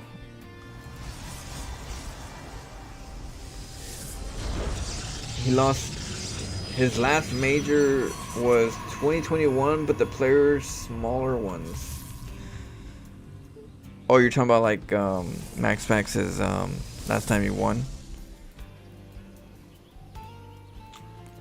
Yeah, you know, I would say Max Packs has some better aggressive macro approach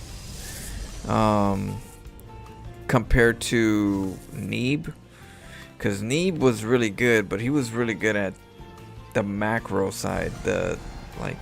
Neeb was as standard as you can get, but he was just really good at the standard. Like, he was really good at making sure he got the workers when he needed, the base when he needed to take the other base, and then he was like a little machine. Just everything was pristine on his macro. So, but his aggression wasn't so big, you know. He wasn't much of a cheeser or aggressive player. He was just known to be really good at, you know, that his standard play.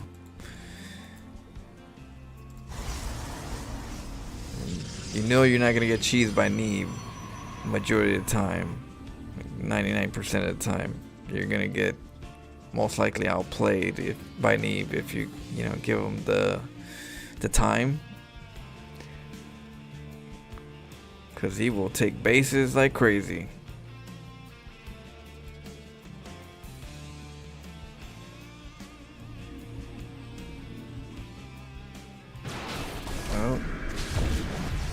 Oh, here we go. Battery shield just in time, but no overcharge, which is really helpful these days to at least put some pressure.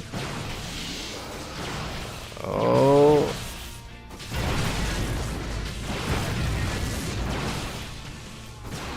Yeah, Stalker's getting some shots off. Ooh, we don't want that. Don't hit the pylon. We don't need the pylon. Oh, we're gonna go back. We could have killed maybe one or two probes. But he said, nah, I don't want to risk it. Or the Oracle's here. Yeah, he didn't want the Oracle to do more damage. Was it no kills, though? Oracle got no kills. Battery shield was here just in case. Stasis ward is going to be next, though. Stasis watch. Wait, with the engagement. Ooh, the Void Raid's here. That's a lot of Stalkers. Nice force field. Ooh, that was a really... Oh, but that Void Raid's dead. Oh, I think Max Pax is dead. I told you. I don't know if I think it came in with that spiciness. That's what I told you. You gotta make sure you watch out for that 4-gate. Yeah, 1, 2, 3, and to the 4.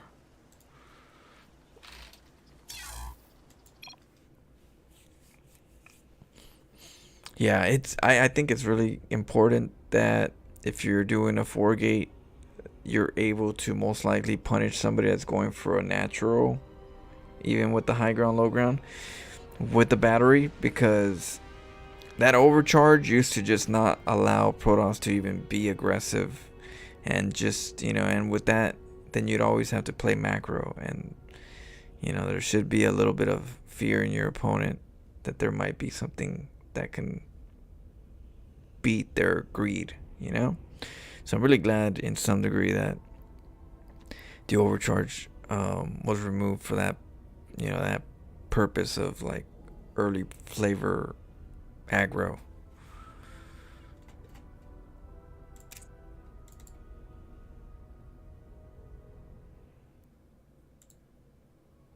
Round 2, fight.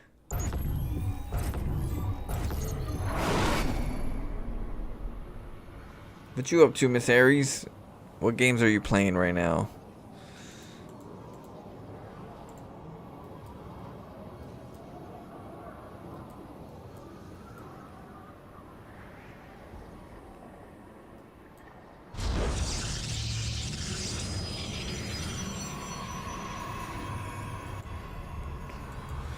So Max Pack's Liquid Mana's up 1.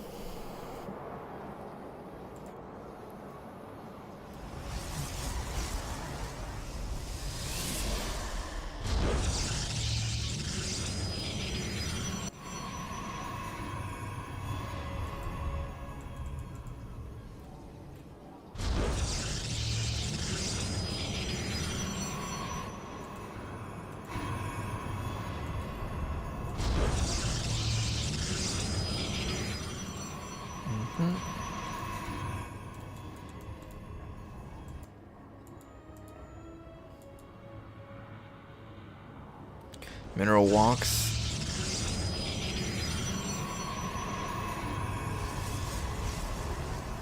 Going in there, getting that scout.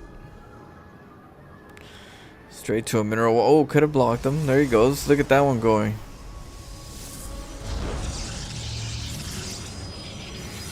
Another one.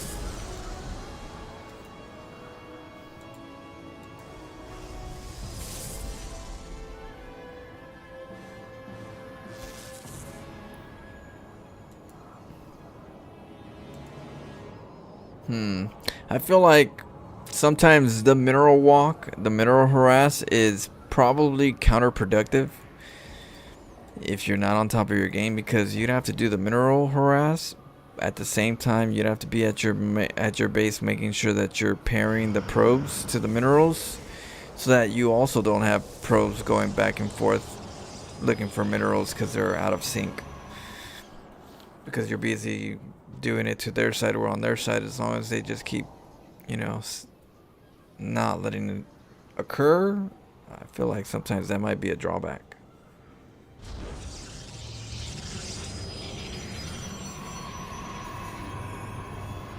It psychs them out. Is it worth it? It depends, because the objective would be to just like mess with their mining, because in the beginning what the Protons is, what if you're trying to be optimal in general, you want to put 2 probes in each mineral. The first ones would be the ones with the most minerals. There's 4 patches that have the most minerals. You want to at least make sure those are paired first, and then the other ones as a secondary, and then after that the gas and the you know. So when the probe comes over here and messes with the mineral, you know, the player has to make sure that that probe, you know, stays right there and clicks it a couple times so that it doesn't not pair it. But while you're doing that to them, you're not checking your probes as well to make sure that they're not just going here and then, oh, you're already mining, let me go over here. Oh, you're already mining, let me go over here.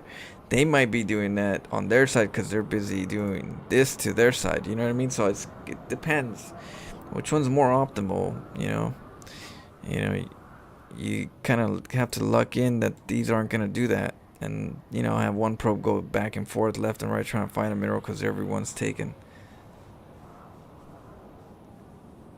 Yeah, well, yeah, that's what I'm saying. Like, it might, because they're really good at being defensive on their minerals.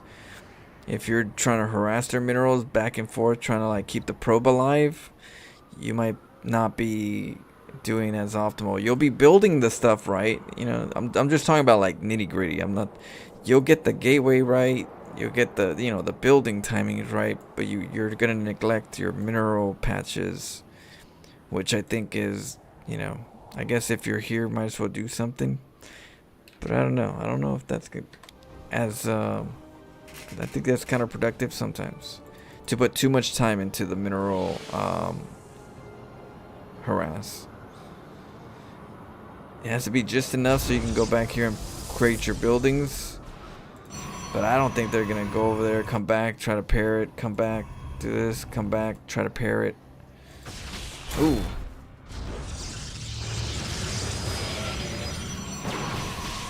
Ligumana's being very aggressive. Oh, but we got the wall, battery shield. And we got a battery shield here. There's no overcharge, so we can't juice up that battery one more time. But the void rate's coming out, and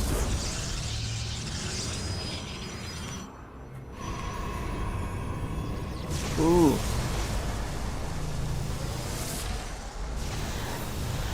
Ooh, pick him up. Oh, not enough time. That void ray came out just in time. Now he has to just hold. Oh, gets sentry? Nope.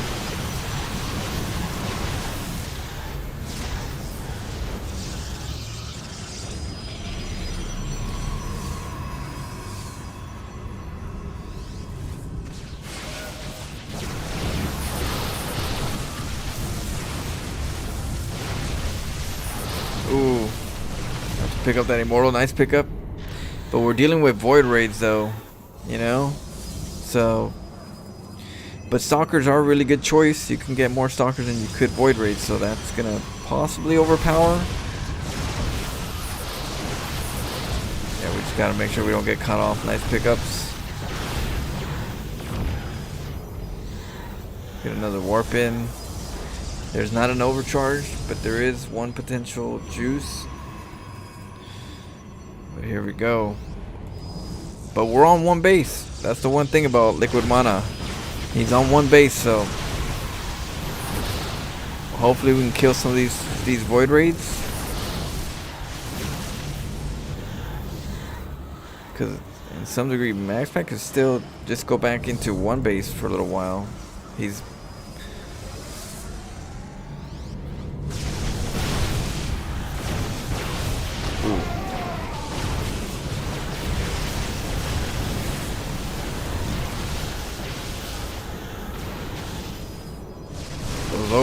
those batteries are helping over here on the right.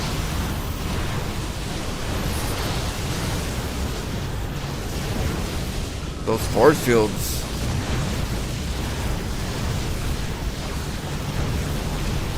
It's getting. Oh, who's gonna win?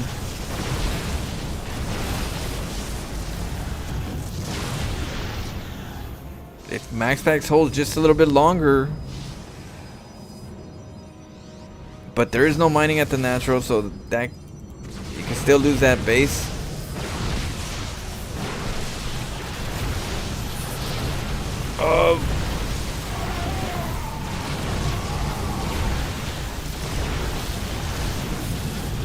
Almost. Nice pickups. Can take that Nexus. Yep, that Nexus goes down. They're both stuck on one base. And right now, Stalkers are a better choice. So, at the moment, Mana has a good advantage. He just doesn't need to go up there, though. He does not need to go up there. He has a Stalker count. He can keep the strength, get a natural, keep the Stalker count alive. But he's trying to go up there. But there's a battery up there, too. Oh, loses the Prism.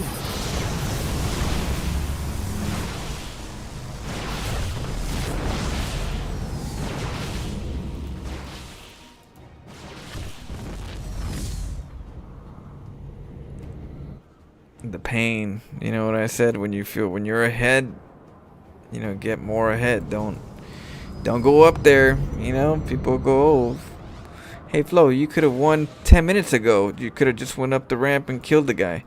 Well, that's what Mana did, and that didn't go well, right? It's the reason why Super Mermaid doesn't just go up the ramps and kill a player. We come back later and we finish the job, you know?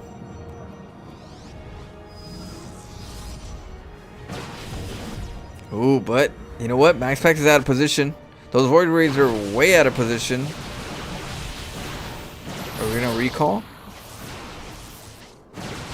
I swear, he thinks the Void Raids are up there. He doesn't know where the Void Raids are, so he's kinda like, now he's dropping them in there. But now the Void Raids are here. They're going to take out the pylons. There's not going to be no more gateways. One gateway's alive. Better start warping in one. Wait, no, go. Oh, no. The pros are going to help. This is it. Mana's going to.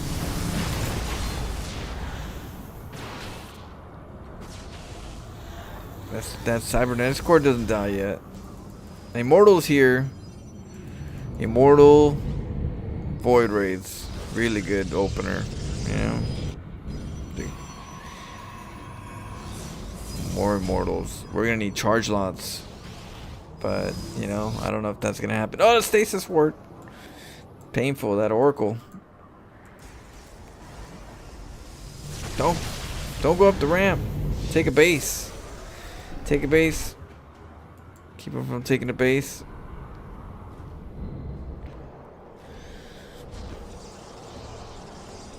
Yeah, that's what we need to do. Just don't let them take a base. And then take our base. That's the Protoss 101.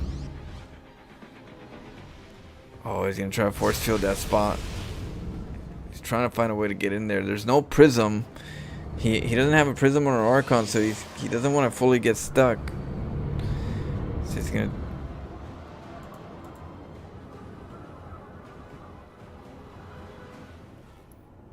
Oh, nice observer. You can see everything now. Now Max Pex is going to move out. That pylon's going to go down, though. Batteries. I mean, oh, is it blink is not up yet.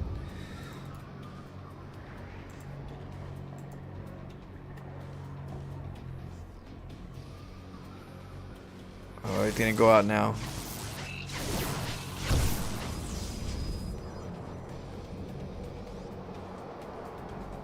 He had a chance to keep him out. Now he's at now Max Pex is out free. Oh no.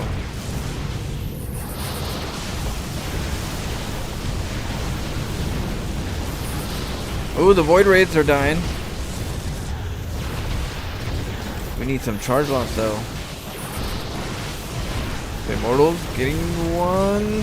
Finally goes down, but ooh, that was a pretty expensive engagement. And still no base, so they're both broke.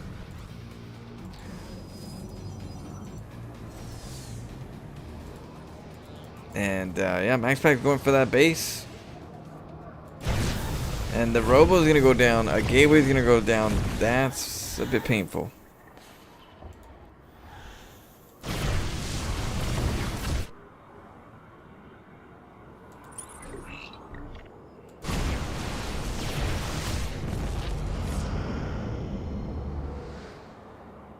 Oh. More Century Mortals. What up, Buzz? Good morning. We got free koala in the house.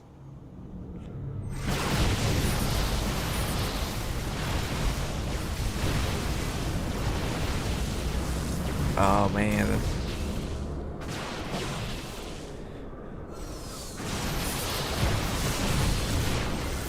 That's it.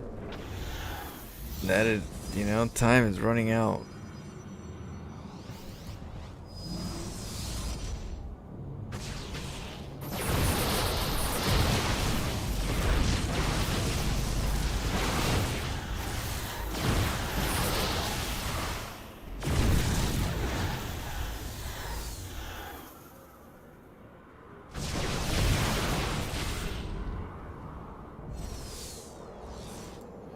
Yeah, look at the mining.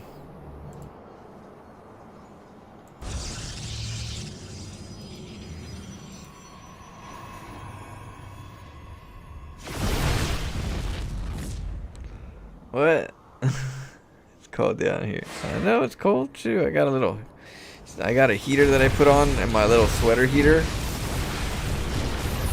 It's got a battery pack. So I just push the button and it heats up. It heats myself up.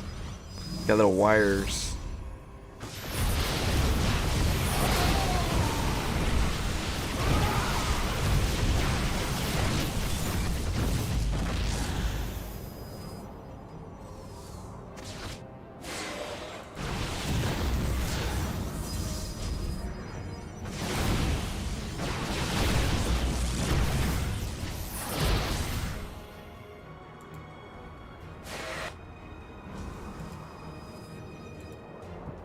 Oh no, the adepts are here. It's over. GG. Let's see. Those guys are so fast it won't hurt their macro. I'll have to look. I'll look at some of the replays and see if they slow down their worker counts. Glam versus Spirit. Protoss versus Terran.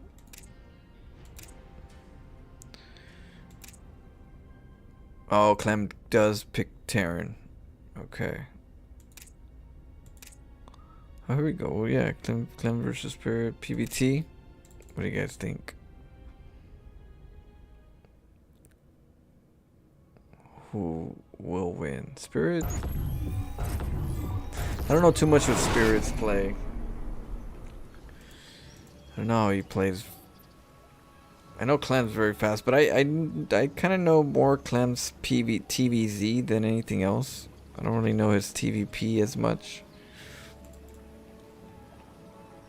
And this is the new patch, so Cyclones are very different now. So we'll see what they do. No, not this. Is he? Oh yeah, he is. My bad. He is P. At least this time he's P. Bottom left, we have our Terran player. It's Spirit. Up against Blue Protoss. It is Liquid Clem. As we'll see what he does.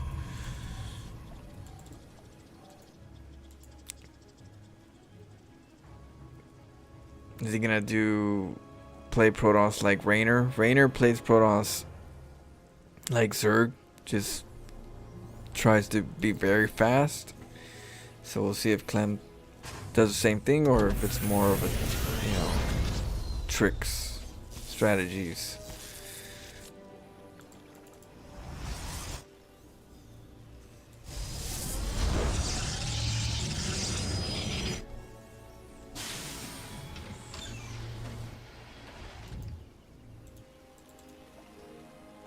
Okay.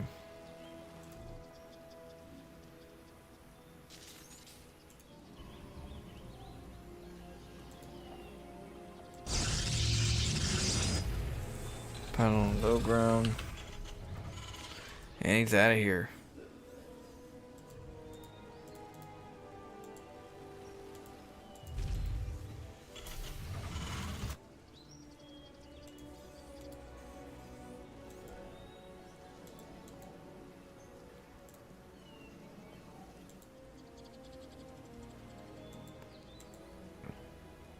Can you go through there? Oh, you could. What the hell? It's a weird one, huh? It's like a little slide, but it's not a full slide. It's a mineral slide. It's a weird map.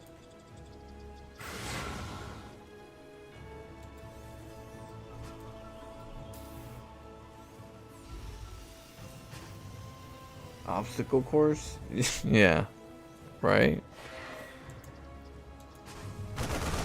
Oh. Definitely expected him and didn't want him to get ahead of. Nice block. You try to catch him again because he knows he's hanging around.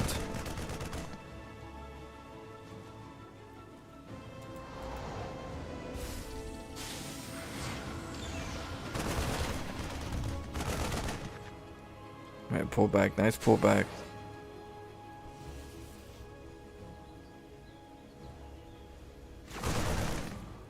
Oh. You gotta pull. Yeah, you gotta keep him alive if possible. For the medevac to come and heal. But. Oh. Almost gets that adept. Oh, he's gonna hide right here. Trying to use the adept shade to see the vision in there, but it's a good try. What up, OMG? It's Godzilla.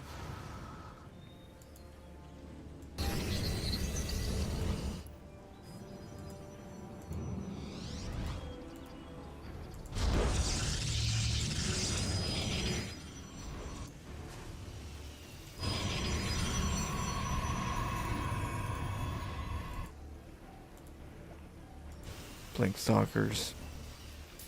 Going for double medevac. To Widow Mines.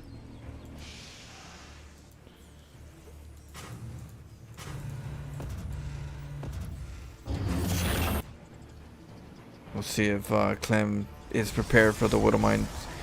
Does have the adept here, so He is potentially expecting it. Since he is a Terran player, he kind of knows his own timings. Oh, the Death's leaving though. Hit it. Oh, he's like, you should have been here by now. Oh, he's gonna be aggressive.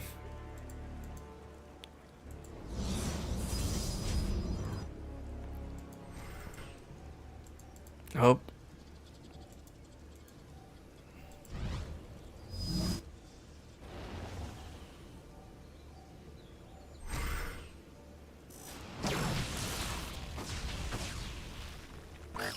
Ooh, nice pullback.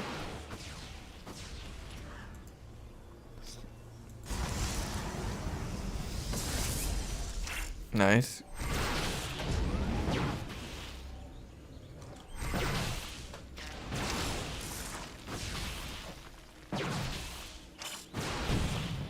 Well, stops mining time for a little bit.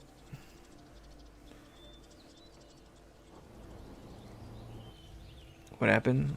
What's this sweater with the heater name flow?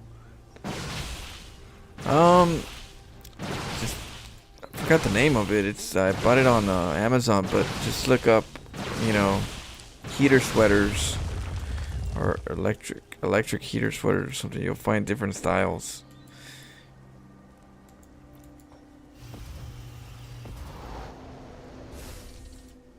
There's long sleeve shirts with heaters or sweater heaters. Comes with like a little battery pack. They can get sweaty. Well, there's 3 settings, so you can make it hot or very warm or light. You know, so it really depends on your setting. It's not like there's only one sweat mode. It's like sweat mode only. No.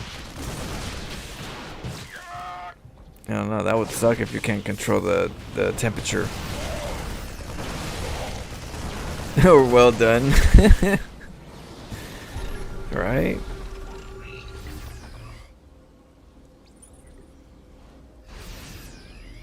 Char broiled.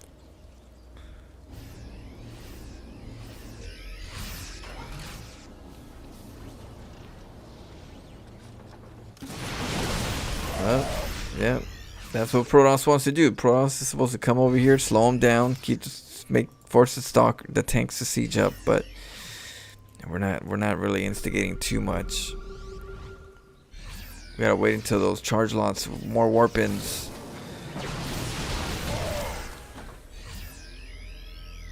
Oh, the SCVs are coming too.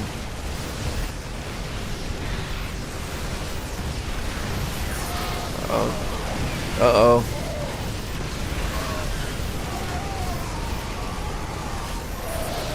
The power of the medevacs.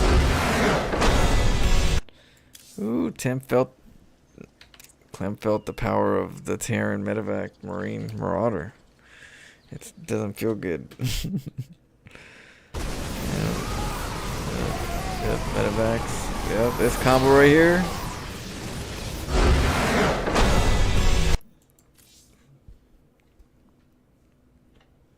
Yep. Got a taste of their own medicine. It's a powerful play. It's like medevacs are just like they're tough. Gotta have the right units.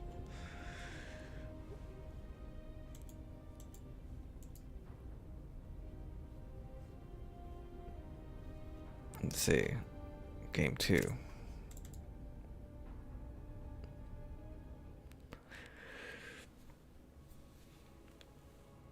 Oh man.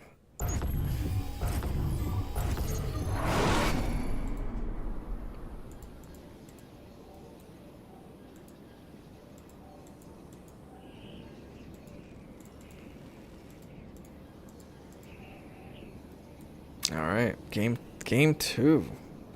Spirit with the first game. Top right. It is Clem de la Clem up against our Terran player, Spirit.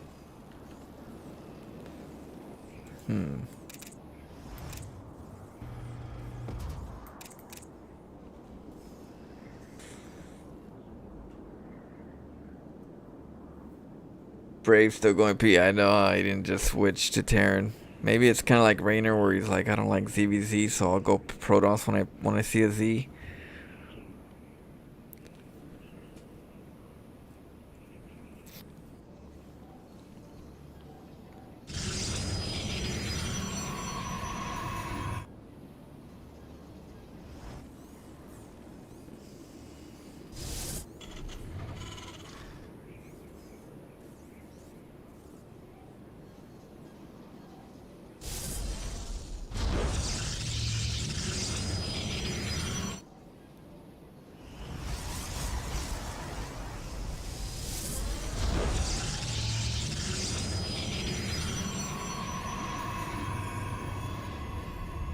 Okay, so we got a little proxy going on. Clem's going for some type of Reaper proxy. I mean, not Reaper. Gateway is gonna be warping.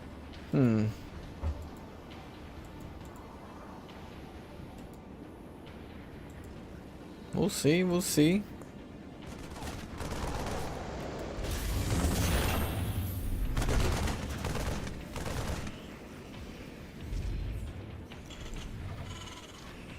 Oh, I gotta eat something in a little while.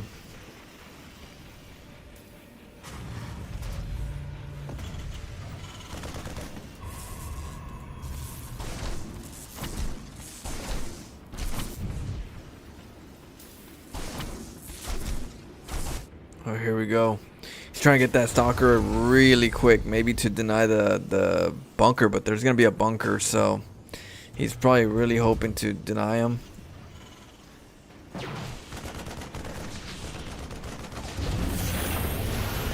Oh, just in time. Yeah, now you can't get any. Yeah, can't get nothing done here other than just delaying. So we could maybe just nibble the supply depot with the shade, but that's gonna be just a nibble.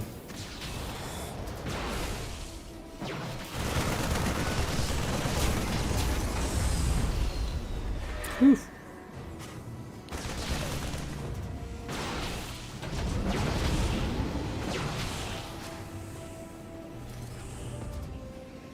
You think it would break the game if Terran's bios were forced to stop for a split second after shooting? You mean like a pause, like a delay?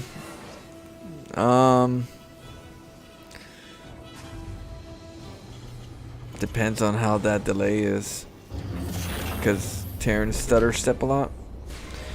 I don't know. I'd probably just say decrease the medevac healing ability so it's not as strong, so that the DPS is like more beneficial for when they're away from the engagement versus during the engagement. Maybe that, you know? Because medevac shouldn't be strong overall, and the engagement part should be more like, hey, let me pull my units to the side, heal them up real quick, let's go. We're ready to go. But it shouldn't be like they're all powerful in the fight. You know?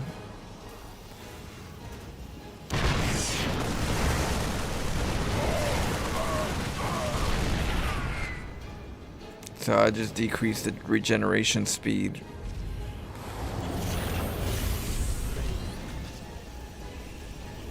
The stutter step has always looked weird to me. That's the thing, though. I think the stutter step's so ingrained in people's like StarCraft culture that to take away the stutter step, they'll come after you. So I figure maybe the medevac regeneration should be just messed with versus the stutter step itself.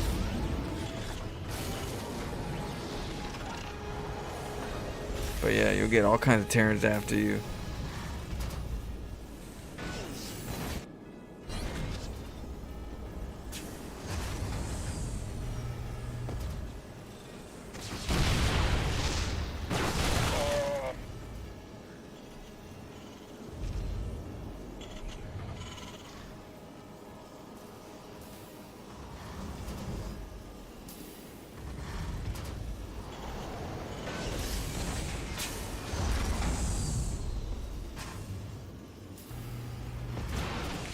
But you do need stutter step versus the charge locks. The one thing is that charge locks are really good if you don't have a good stutter step delay. You get chewed up way quicker.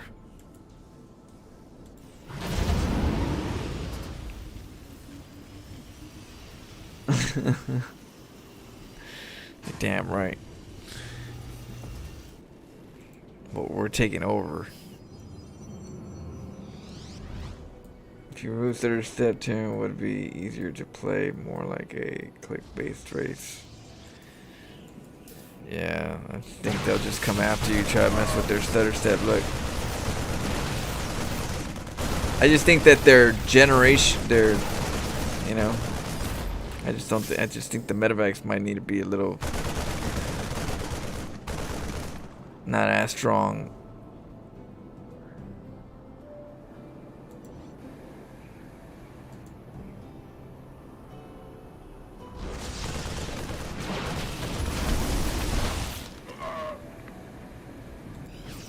Here we go. That gateway got scouted.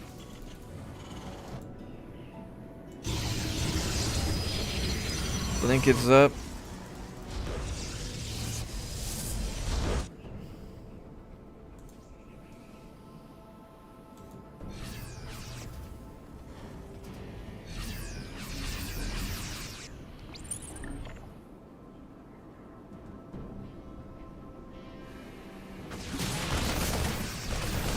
I'm not sure. I can't remember the name. I'd have to tell you later.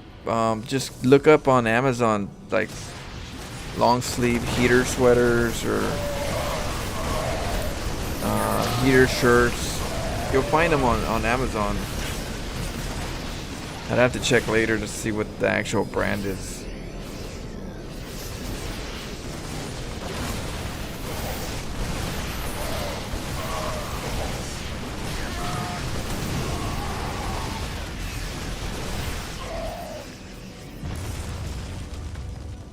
To remove, let's see, but yeah, I think game would be more interesting if they shifted the strength of Terran from the Marines.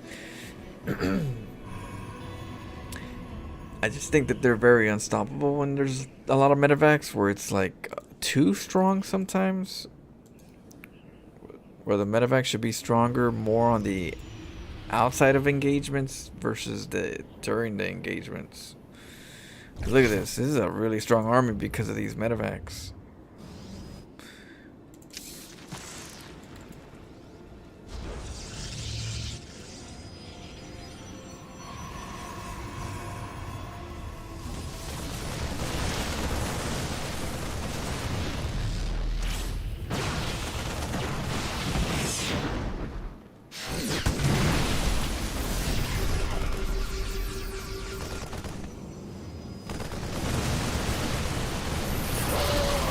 Oh, the force field.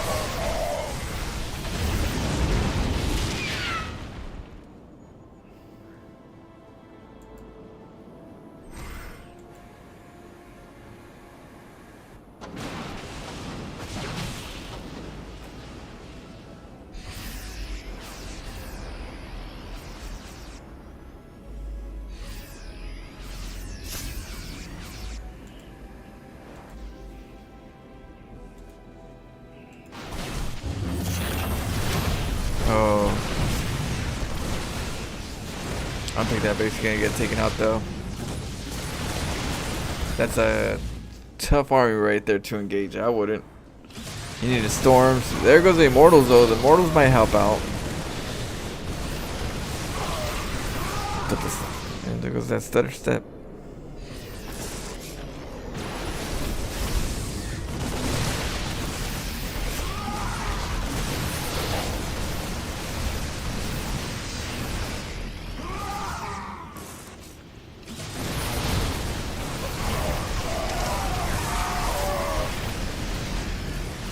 Look at this. This army don't die because these medevacs.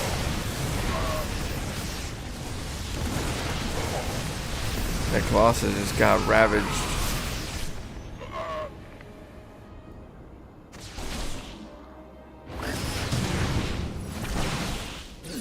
Ooh.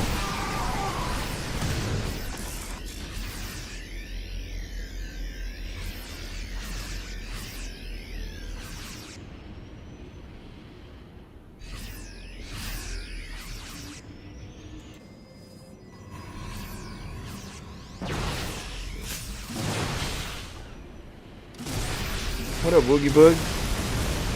Good morning. I'm already like sore. My body's sore.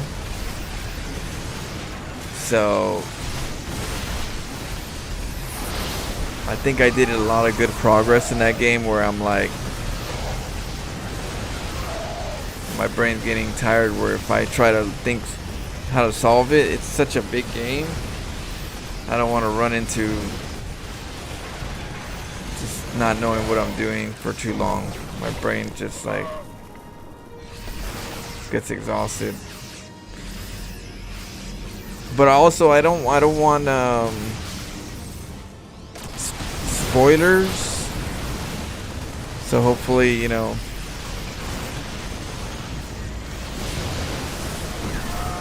we don't get like spoilers about the game just in the, you know, just from people, only from people that don't know the game.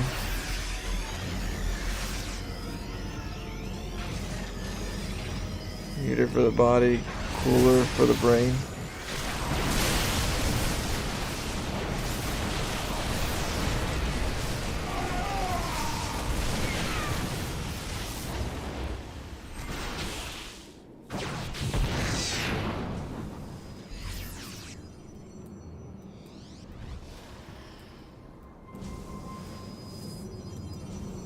Yeah, I find whenever I struggle in a game, like a puzzle game,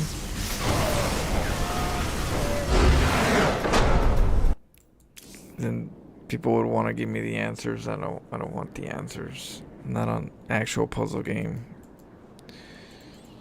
Oh, the Colossus came out. This force field's really wrecked that engagement.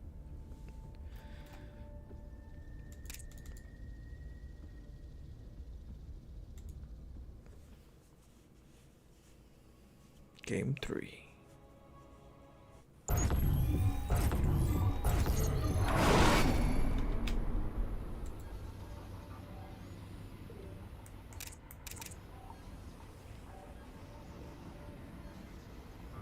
Yeah, no, it's not boring, but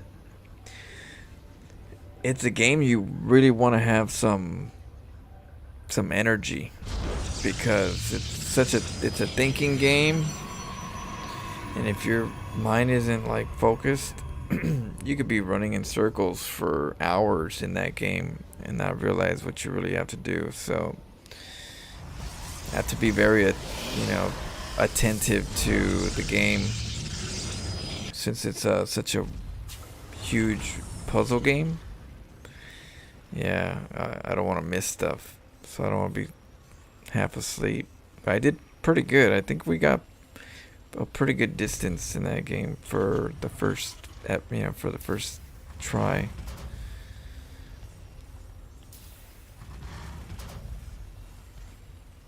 But yeah, we'll try again later on today.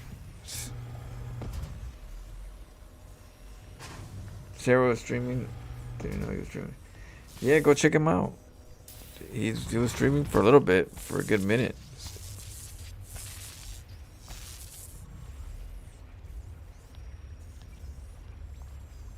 No problem.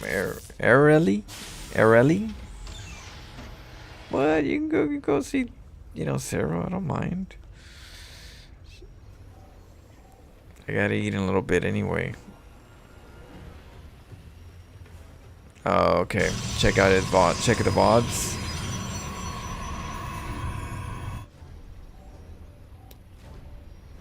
Yeah. I'm just doing some of these. Then I'm gonna eat. Take a quick break, eat, and then ladder for the rest of the evening.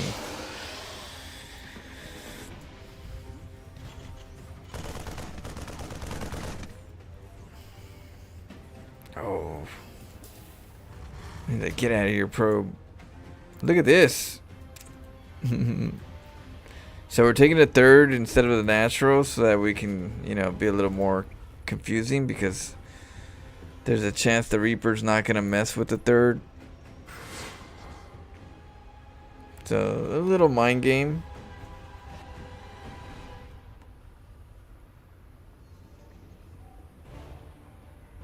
Yeah, appreciate it, Chop Nips.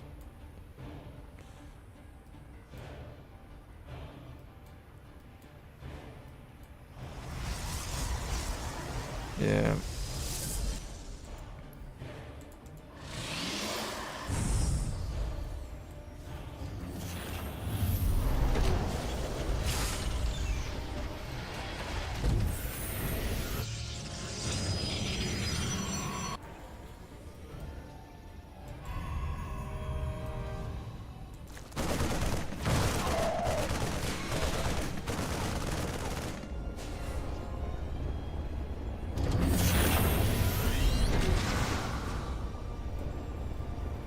Well.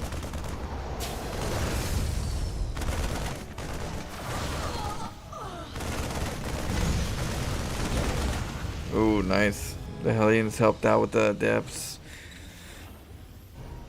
And we'll see if he sees this one. Hopefully he doesn't reveal. Let's see. Oh, he's gonna see it. Oh, the probe just walked that way, so like that's a dead giveaway.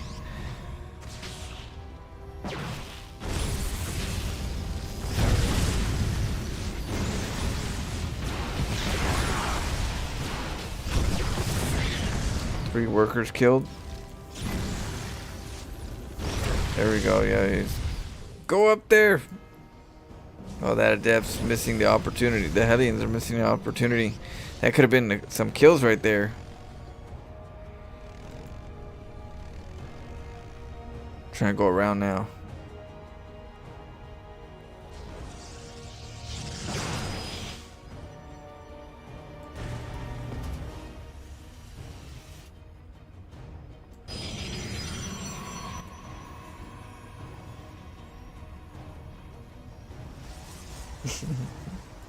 Yeah, I know. Something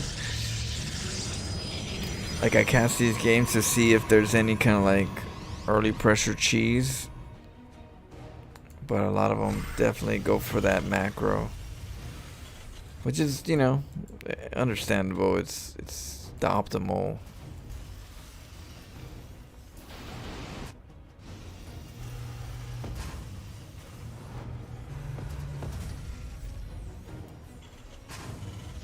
What up, Quad? How you doing? From the high mountains of Norway. Was it cold right now over there?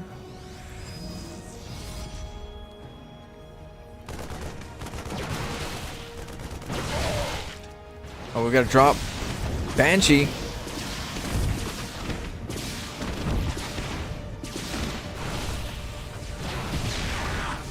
Oh, the Hellions.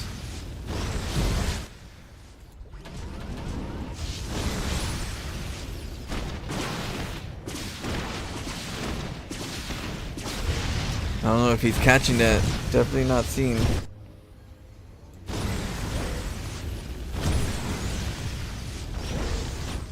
He's busy with these stalkers and the banshees. He didn't catch the probes dying over here. Huge.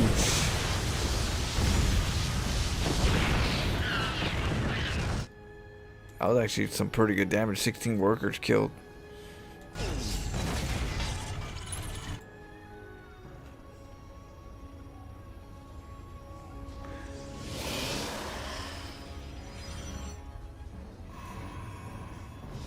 Temperature flexing like the rest of the world. 5 last night, +3 tonight.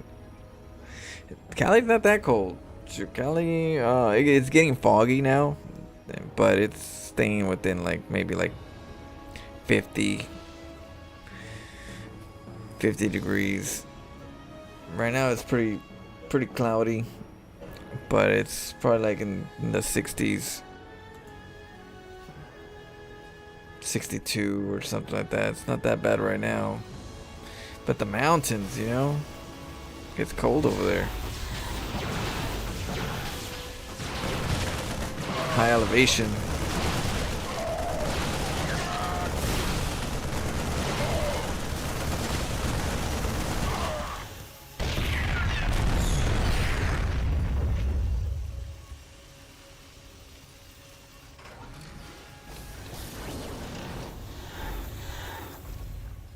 Here we go.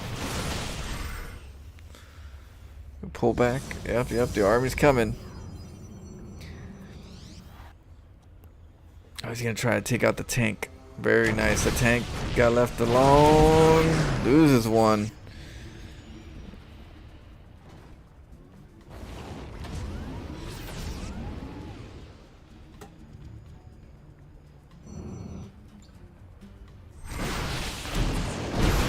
Oh, the tanks are out of position. That is not good. There's only one medevac as well. Hey, we gotta bounce.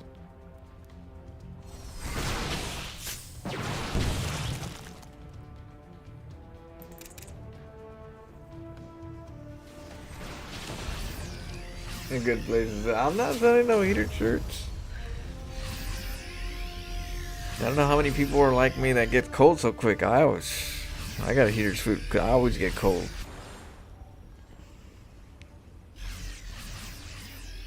Oh yeah, Celsius, Fahrenheit. That is true.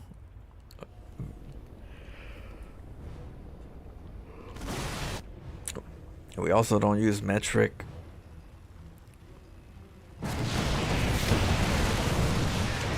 Ooh, that prism almost lost that prism. I know, you're like 50 feet, damn, Flo.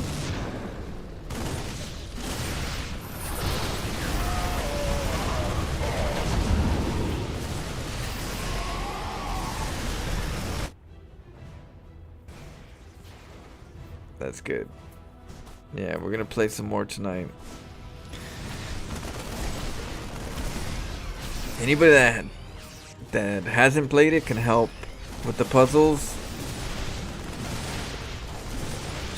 Just nobody that knows the puzzle.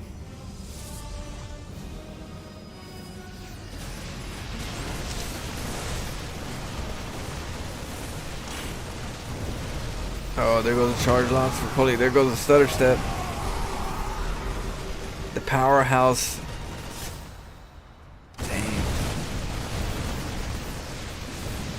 If you don't have storms right now, you're dead. The Colossus here.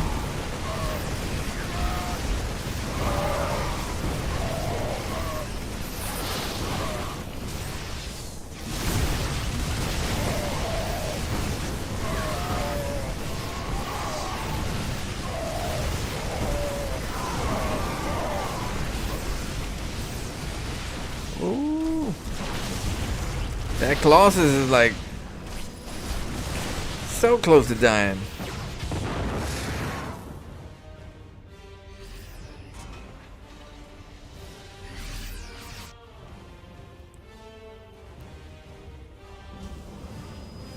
Turn OP. Yeah,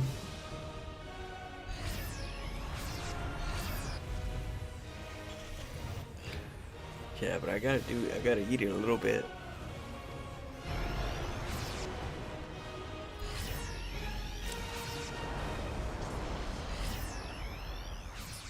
I kind of wanted to stream early for you guys, catch some of you guys from a little earlier. But I do gotta munch up real quick, and then I'll be back. I'll do this series. After this series, we'll take a quick break.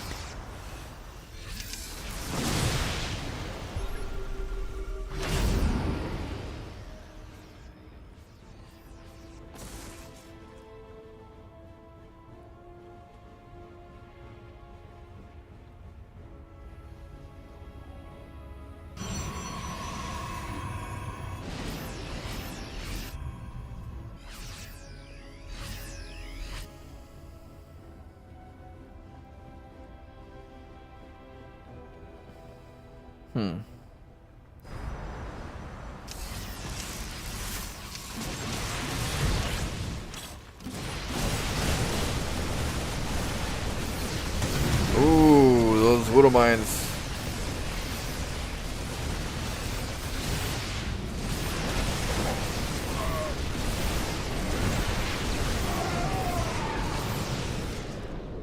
Ooh, that base got taken out.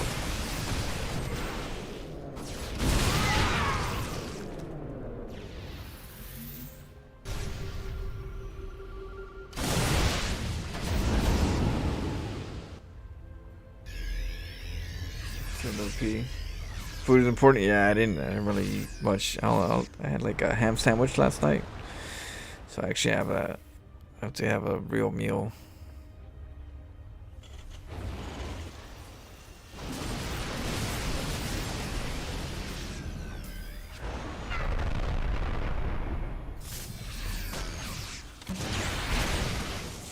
Oh, the EMPs. So you're saying Peaks is better than a girlfriend? Yeah. I'd probably say so.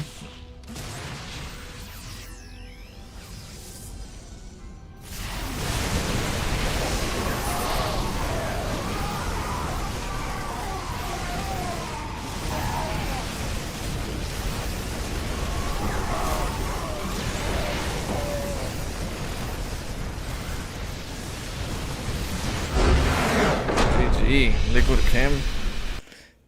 Dude, taking those medevacs.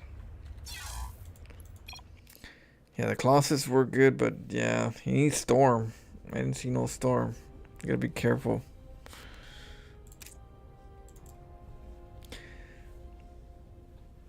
I don't know how Clem likes Protoss or what he thinks about the Protoss overall. Do you guys know his opinion on Protoss since he's been trying it for a while?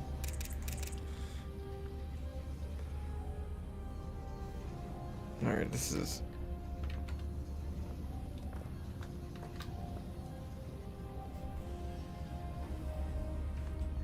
Alright, after this game we'll take a break. Oh, look at that. That bear. Hey, Chop Nips, thanks again for the gift sub. Appreciate it, man. Gifting it to Arthur? Okay, Arthur.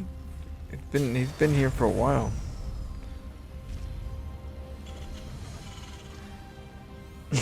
But yeah, Chop Nips. Pig says definitely doesn't talk back.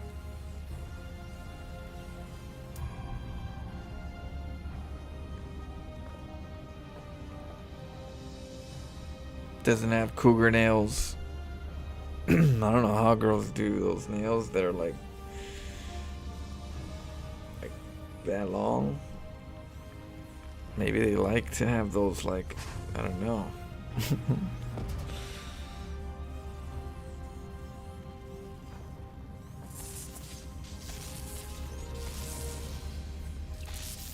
Hey, what up, Space Raptor?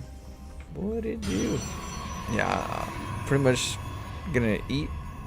Then I'll be back for some ladder.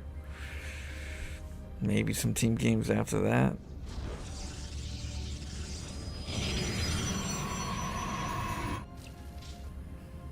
Oh, look at that. I mean, there's no point in blocking that area fully, so the pylon won't really be, wouldn't be good. So that's good. Just trying to deny them from building as long as possible.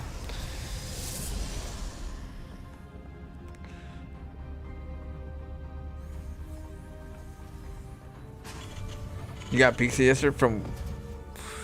What's your favorite pizza spot? Norwegian pizza? I never had Norwegian pizza.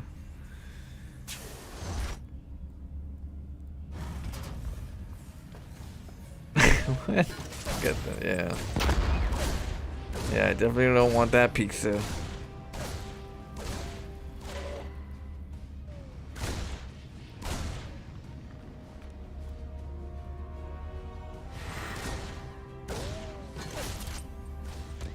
Hey, thanks.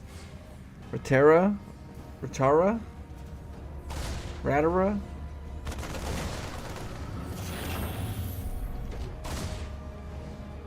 Yeah, when we get back, we could play. We could do a co-op. Ballistic. Yeah, just remind me when I get back when I'm playing. Well, you could pick the challenge and the difficulty.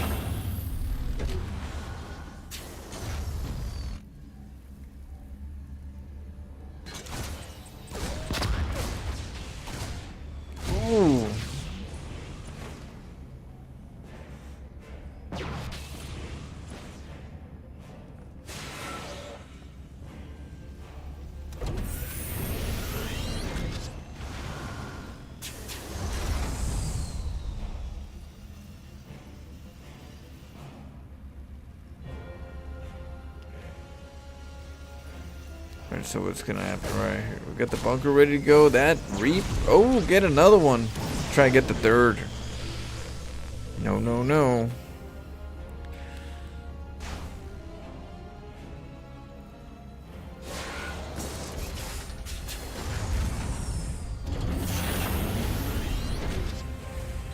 Flaming snails. Has he? I mean, in France, you know, that's escargot. Escargot is kind of common. They get the snail and they feed it like bread or something for a little bit, for a while, so they can clean it up. So it'll be bread poop, and then they cook it.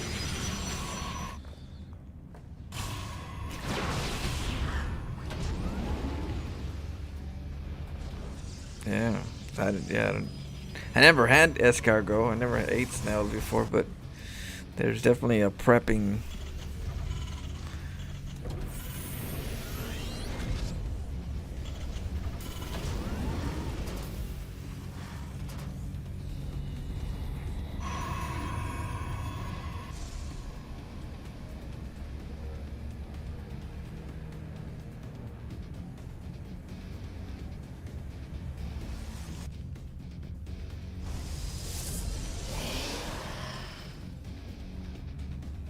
Here we go.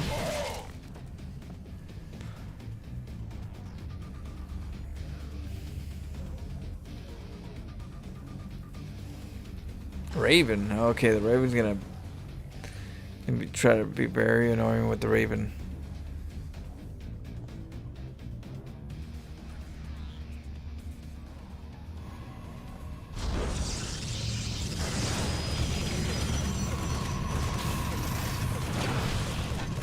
Oh, losing mining time.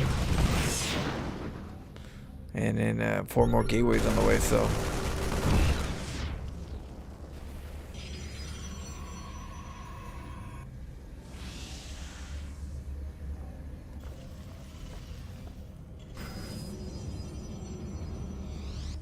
Wait. Oh, there goes that Raven. It's juicing up.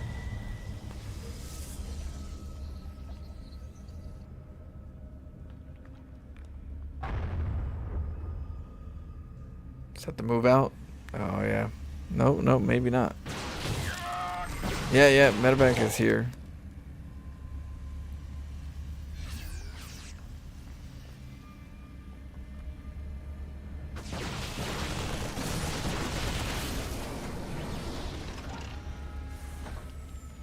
Ooh, there's a little attack right here on this bottom side. Wood of mine.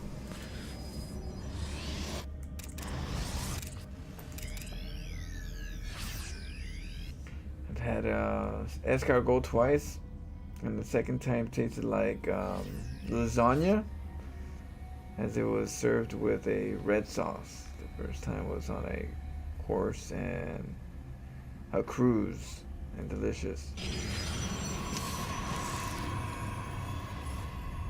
With this toss on more than one, no cannons, no authorities, must be close to that. Keep. What no board raids?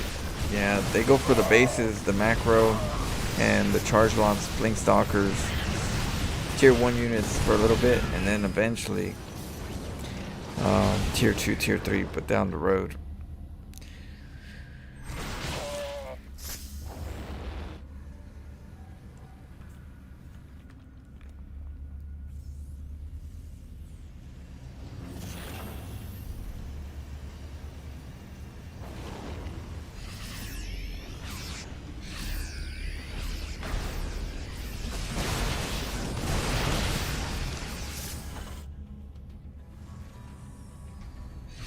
Oh, here we go.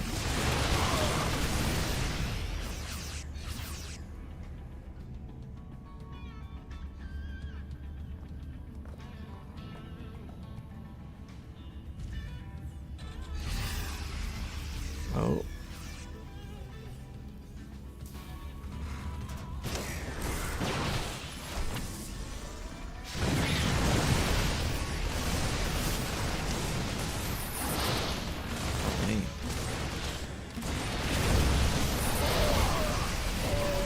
Nice force fields. Oh, medevac goes taken out. That helps. And then Terran's on 3 bases. Protoss on 4. Going on 4 bases.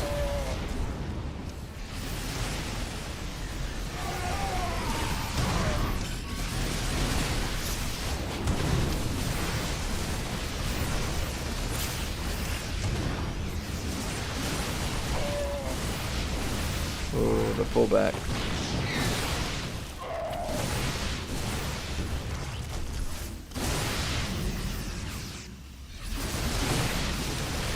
The drops.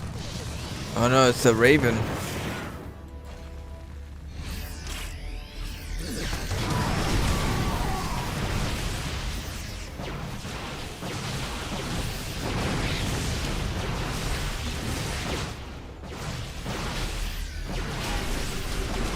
Here we go.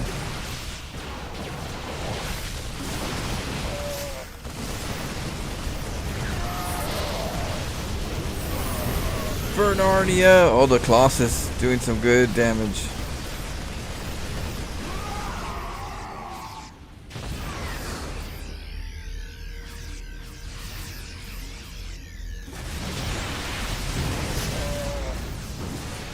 Ooh, well played.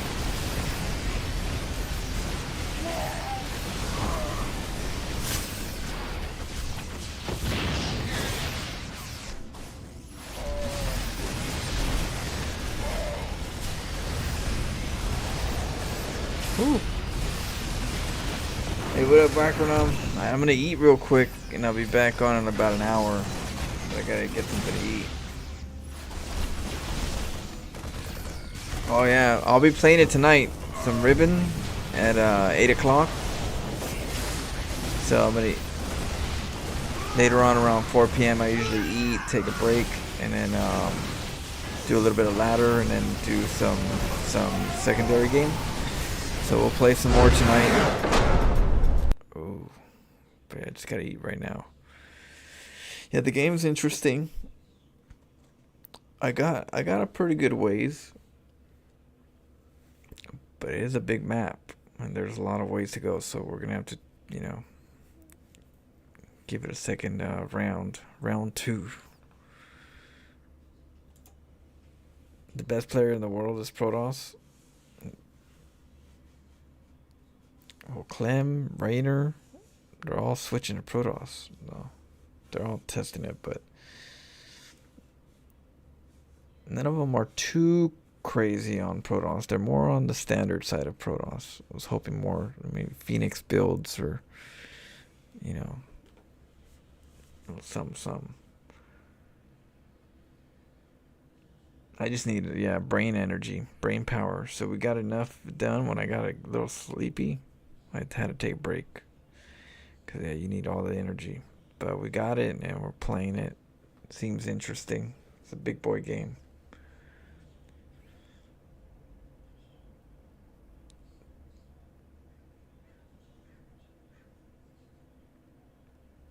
Yeah. Well, I'm going to be laddering when I come back from eating. We're going to be laddering. And then in the evening, we could do some team games. If you guys want to do co-op, you guys have to just let me know when I'm playing. So, all right. I'll see you guys in an hour. Peace. I'll see you guys soon. What is this? A toss on more than one? No cannons on... Yeah, no cannons. Nobody be cannon rushing, right?